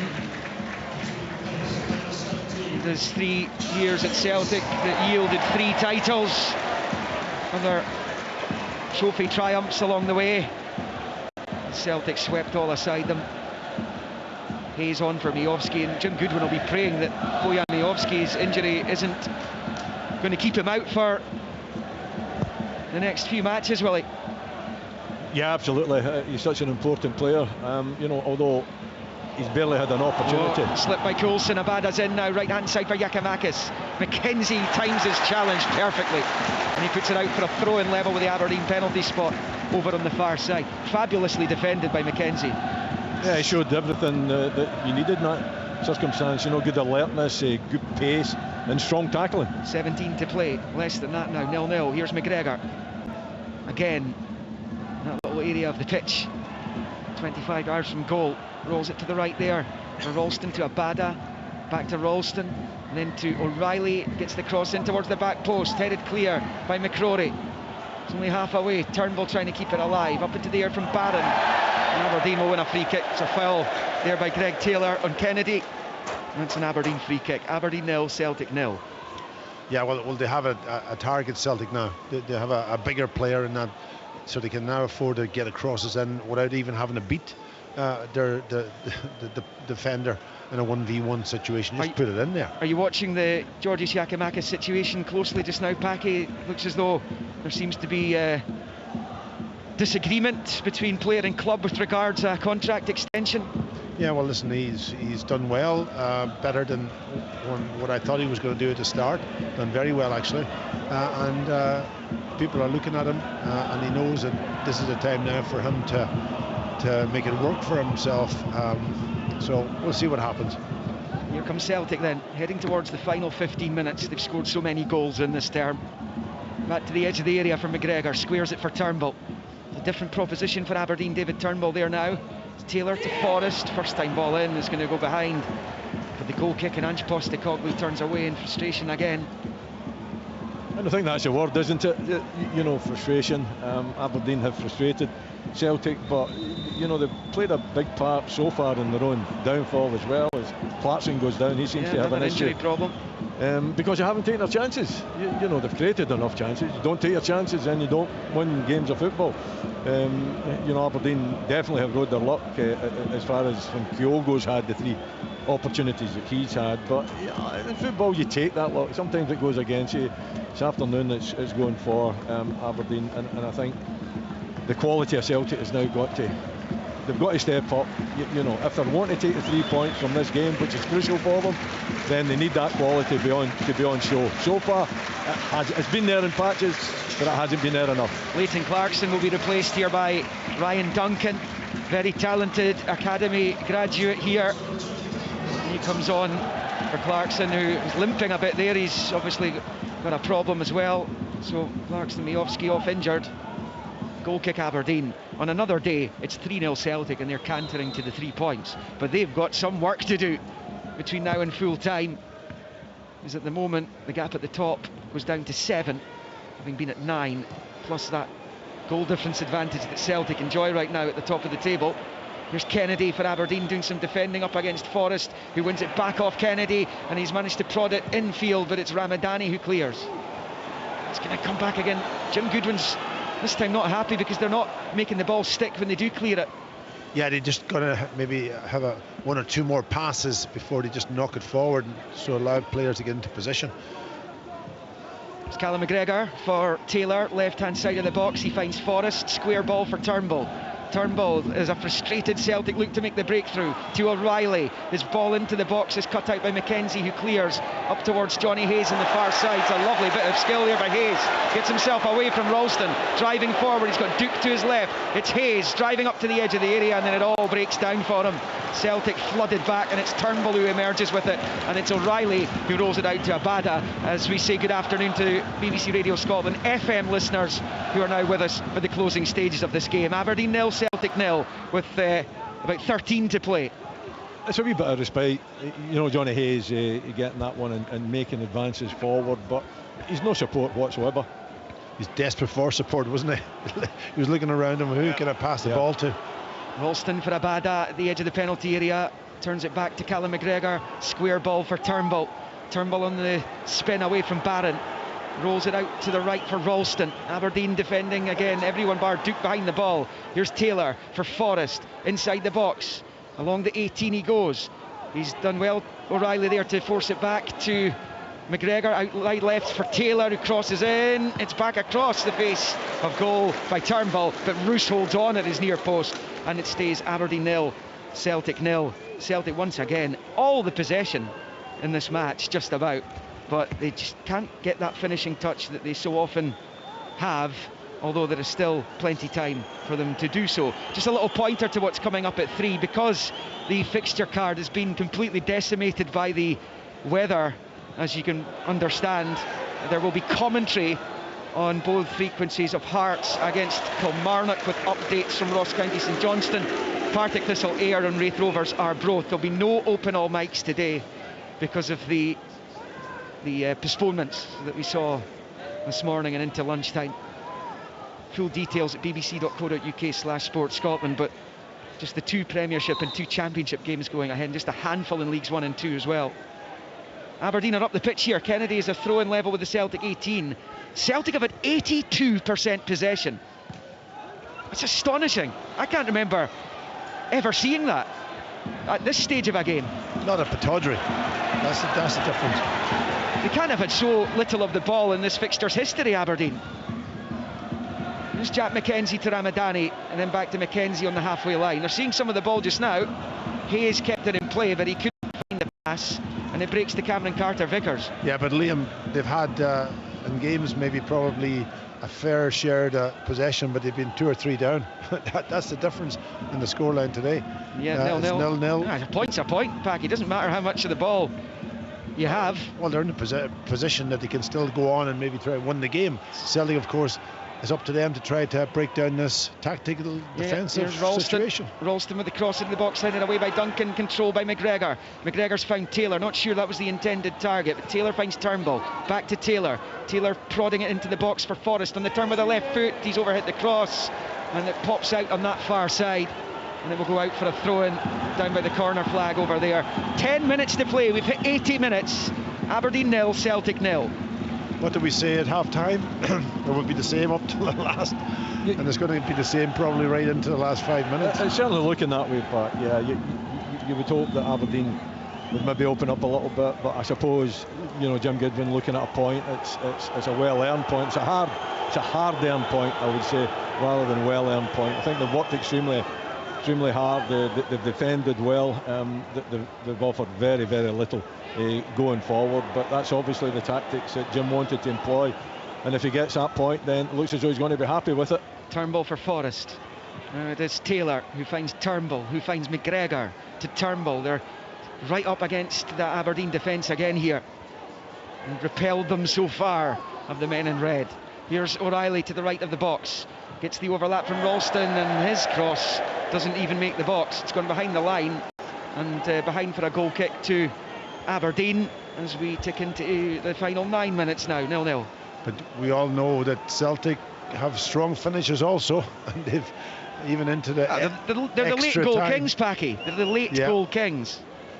As I said earlier, 15 of their goals this season in the Premiership have come in the final 15 minutes of matches. And remember that dramatic game against Dundee United in Glasgow before the break. They scored a couple of goals in stoppage time. As that goes out to play off Starfelt's head for an Aberdeen throw-in on this near side. I just wonder also, you know, we know that he plays one up front normally.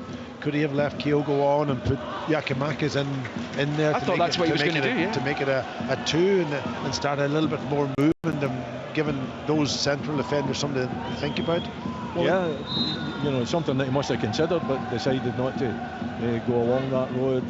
You know, maybe looking at Kyogo and looking at, you know, the chances that he had and that he really spurned, didn't he? You know, because the main strikers should have had Celtic in quite a comfortable position. It was a dramatic late win against St Johnstone in Perth as well, wasn't it? As Aberdeen come forward, Hayes on the left, cross ball in, headed away comfortably by Starfelt, under no pressure.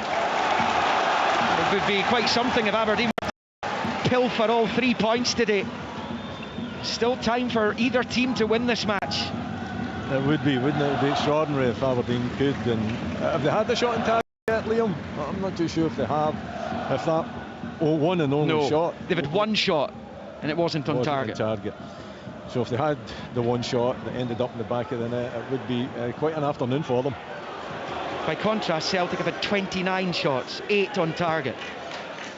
Kyogo really should have put another 2 of those, at least, maybe 3 on target. And another day they all go in, and Celtic are going back down the road with the points as they would expect to be doing. 7 to play. It remains goalless, and it's Celtic with a bat down the right hand side in front of the 1800 Celtic fans inside Pittodrie in the south stand over there. Ralston back to McGregor. McGregor to Taylor. It's been like this pretty much since the first whistle of the match. Celtic peppering the ball around the penalty area. Out wide left it comes to Forrest. To the left angle of the Aberdeen box. Back to McGregor. Low ball for Taylor. And then McGregor short to Turnbull. Turnbull to O'Reilly. O'Reilly this time makes some space. Crosses in and Giakoumakis heads it wide and high. And that's a goal kick, but that was good play by Matt O'Reilly. He's managed to find that little bit of space. He found Giakoumakis, but the Greek couldn't find the target. And as we tick now into the final 6 minutes of the 90, it remains Aberdeen 0, Celtic 0. And remember, Aberdeen haven't kept a clean sheet against Celtic at Pittodrie since December 2001. As Kellaroos prepares to take this goal kick. It was good play, wasn't it? A bit of movement, I think, you know, just to find that bit of space. I think the cross for Giakoumakis was just too high for him. He came in with a fair bit of pace, but he couldn't get the forehead on it. You know, it was off the top of his head, went over the bar. Long from the Aberdeen keeper. Last Aberdeen keeper to keep a clean sheet here against Celtic was Peter Keir, Danish international. They won 2-0 the day of the snowballs. It was Robbie Winter's penalty and a Darren Mackie goal late on that won that match. They won their 9th successive home match on that occasion. Here comes Celtic though. It's O'Reilly, wide right for Abada, level with the 6-yard line, couple of step overs, delicate chip ball ins headed clear by Stewart. One back though by O'Reilly to Turnbull, to Ralston. Coulson meets it, up into the air. Who's that going to drop for? It's dropped for Taylor. He's done very well. He kind of kneed it back to McGregor. Now Ralston, Taylor with the dummy. Turnbull now looks up at the box, tries to pass it forward. It's cut out by Barron. But in the final 5 here, 0-0. Celtic with McGregor, gets it back from O'Reilly. And then Ralston. Ralston out to the left-hand side for Forrest. The left angle of the box, finds Taylor in the underlap. Low ball back in, straight to Barron though. Barron's in trouble, he's run straight into Forrest. Forrest has it back for Celtic, nicks it back to Taylor. Taylor rolls it along the 18 for Turnbull. Turnbull finds Abada. Turnbull, he's away from Coulson, right hand side, and Roos saves as Abada unleashed the shot at the near post area, and it goes behind for the corner. Yeah, you would expect the goalkeeper to save it on a tight angle. It was good play from Abada to create the opportunity. Turnbull for McGregor. Celtic took the quick short corner. It's now worked to the left-hand side of the D here. Forrest shoots, blocked by Stewart, and Barron and Ramadani combined to clear. I would love to know how many blocks that has been in the game from that position. So many bodies in there. There must have been at least 10 blocks, good blocks from that position. There's Carter Vickers. Celtic pressing. The centre backs are up attacking here. It's Forrest leaves it for McGregor, who shoots. Oh, what a goal it is! Celtic breakthrough, as they always tend to do. They've scored in Celtic time. The final few minutes, and celebrates his return to the top team with a magnificent strike which flashes into the right corner of the net as the Celtic players go over to celebrate in front of the almost 2,000 strong support in the South Stand. They always seem to find a way, and Aberdeen know that more than most teams. It's Aberdeen 0, Celtic 1. Welcome back, Callum McGregor. What a good finish. Brilliant strike, I've got to say. Now, we were talking about taking on the strike. That time it was a fantastic low into the corner. Goalkeeper, I don't think, had a chance of saving Owen Woolley. No, it was beyond him, wasn't it? It was so accurate with plenty of power. It was always going away into the side net, and Callum McGregor's been in a position to take that on a number of occasions. The times that it has taken it on, it hasn't been quality, but that was right up there, with supreme quality from the captain. Magnificent return to the game for Callum McGregor after his injury, and eventually that goal comes for Celtic. Well, you can't say they don't deserve it, but here come Aberdeen with Duncan on the far side. They've still got time to try and get something out of this. Duncan crosses, it was blocked, looked like an arm by McGregor. 88 on the clock. Celtic with that 1-0 lead. Just when Aberdeen eyes were beginning to light up that they could take something from this game, they now have to try and find an equaliser. It's Coulson wide on that left-hand side. It's now just 4 clean sheets in 113 games for Aberdeen against Celtic. But here they come with Mackenzie out wide left for Hayes, level with the penalty spot. Left-hand side of the Celtic box. It's going to come back to Hayes from Barron, but it breaks down for Hayes. Barron will pick it up over on that far. Looks up at the area, a couple offside there. Starfelt clears, and Celtic get it away up towards halfway. Stewart's cushion header goes straight to Leela Bada over on that far side. Some really important victories inside the stadium. You think back to Virgil van Dijk's late winner, Jota's late winner last season. Callum McGregor, what looks likely to be the winner this time in the final few minutes. We're into minute 90. Aaron Moy's going to come on for Celtic in just a moment. Yeah. More often than not, Packy, Celtic managed to find the goal. Yeah, they do, and we said the latecomers, they always play to the 90th, not the 92nd, 93rd minute, and they come up with the big moment. It was really frustrating for them. They missed a lot of chances. They kept at it. Lovely little step over, or kind of a dummy around the edge of the box to allow Callum McGregor to get that opening, and a beautiful finish. And that was such an important goal, such an important moment in the game for them, because if they drop something today, then that just, it's the start of a new campaign. I would have put a doubt maybe in their head, but certainly now that has all disappeared if they can get through this game and get the 3 points. Yeah, I mean, it's a quality of it though, isn't it? It's a quality of the goal. Oh, terrible ball by Rousey's given it straight to Turnbull. 4 minutes of injury time. We're into the first of those. As Starfelt picks up on this near side. Make no mistake, Rangers would have looked at this fixture, and it would have been one of the ones they would have been thinking that if Celtic are going to drop points, it may well be here, despite their recent dominance of this fixture. And it is a dominance, because if Aberdeen don't score 2 unanswered goals in stoppage time here, it will be officially their worst ever winless run in this fixture's history. Yeah, but I think it's a home form of Aberdeen that would lead you to believe that there might be something in it, Liam, because they have been good at home. You said 9 victories out of 10, so that would give everybody optimism, the Rangers fans as well as the Aberdeen fans. But it just doesn't look as though it's been the case. It's been a very strange game, very defensive game from Aberdeen. And just when they looked as though they might hold out, Callum McGregor stepped up and played that captain's role. And that's why they're the champions. That's why Callum McGregor's one of the most decorated players in Celtic history. And it was as good a goal as he scored in the green and white hoops, that's for sure. as he plays it short to Turnbull. Celtic enjoying the possession here as the injury time ticks down. We played one of the 4 minutes. Now well into the second. That's the danger of the tactics that Jim deployed today. You know, you defend for almost 85 minutes, then you lose a crucial goal, and then you've almost run out of time to make anything happen. And that's where the battle will be, I think, in Aberdeen over the next couple of days. What's the right tactics to use? It'll be interesting to see how they set up against Rangers on Tuesday night here. Do they try and do the same and hope that Rangers don't find a way through, or do they go for a more attacking approach? They were ripped apart at Ibrox when they tried that.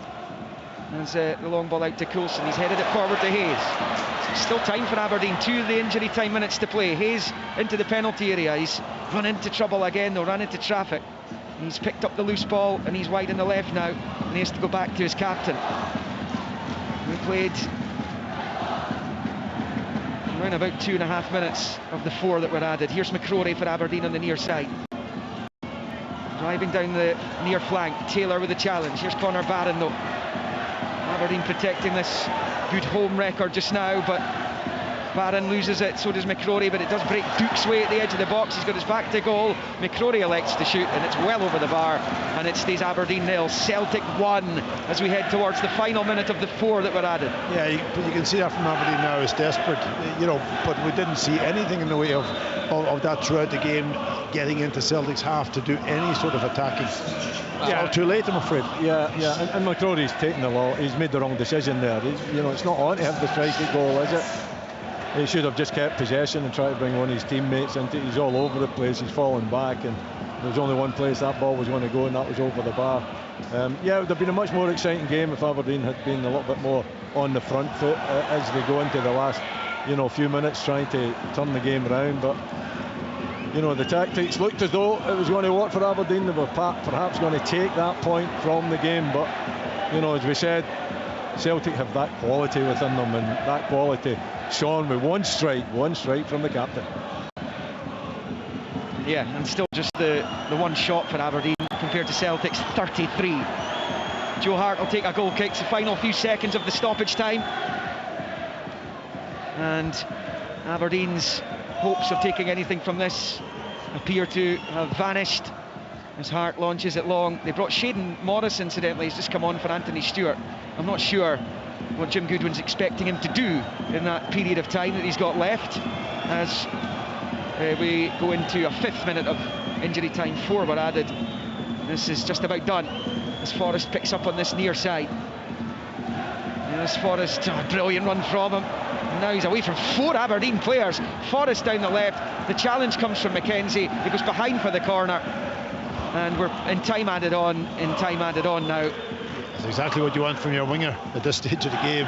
When you're 1-0 up and he takes it on a run and ends up getting a corner for his team, just killing the time off. Yeah, corner Celtic. Aaron Moy, another back from World Cup duty, is over it with Turnbull's the short option. And Aberdeen are going to be put out of their misery any second now. In fact, they have been put out of their misery. This feels like another big win for Ange Postecoglou. Another late show, which the Celtic supporters have grown so accustomed to seeing down the years. And once again, they've done it to Aberdeen. They've had some dramatic late victories at Pittodrie down the years. This is another one to add to it. That late Virgil van Dijk goal, Jota scored late on here last season. Of course, that Scottish Cup final at Hampden, and Tom Rogic scored late on to seal the invincible treble.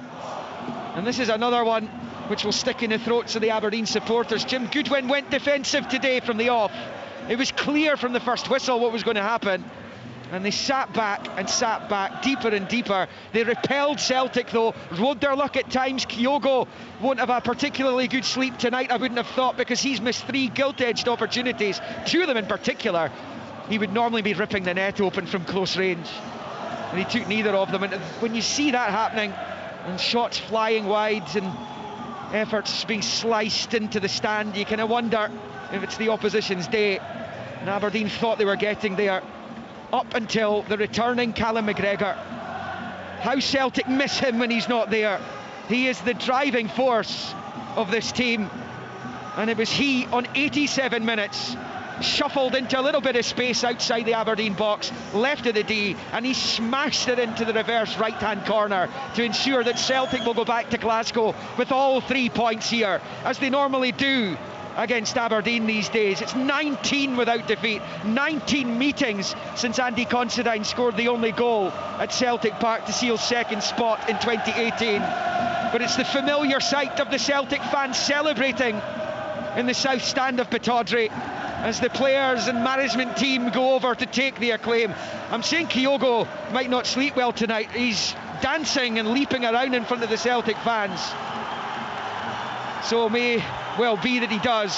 He couldn't get on the score sheet today. It was all about the skipper as Celtic go back 9 points clear of Rangers with that goal difference advantage as well at the top of the Premiership. McGregor the returning hero, and as I say, this feels like a big one. It finished at Pittodrie, Aberdeen 0, Celtic 1. Every goal.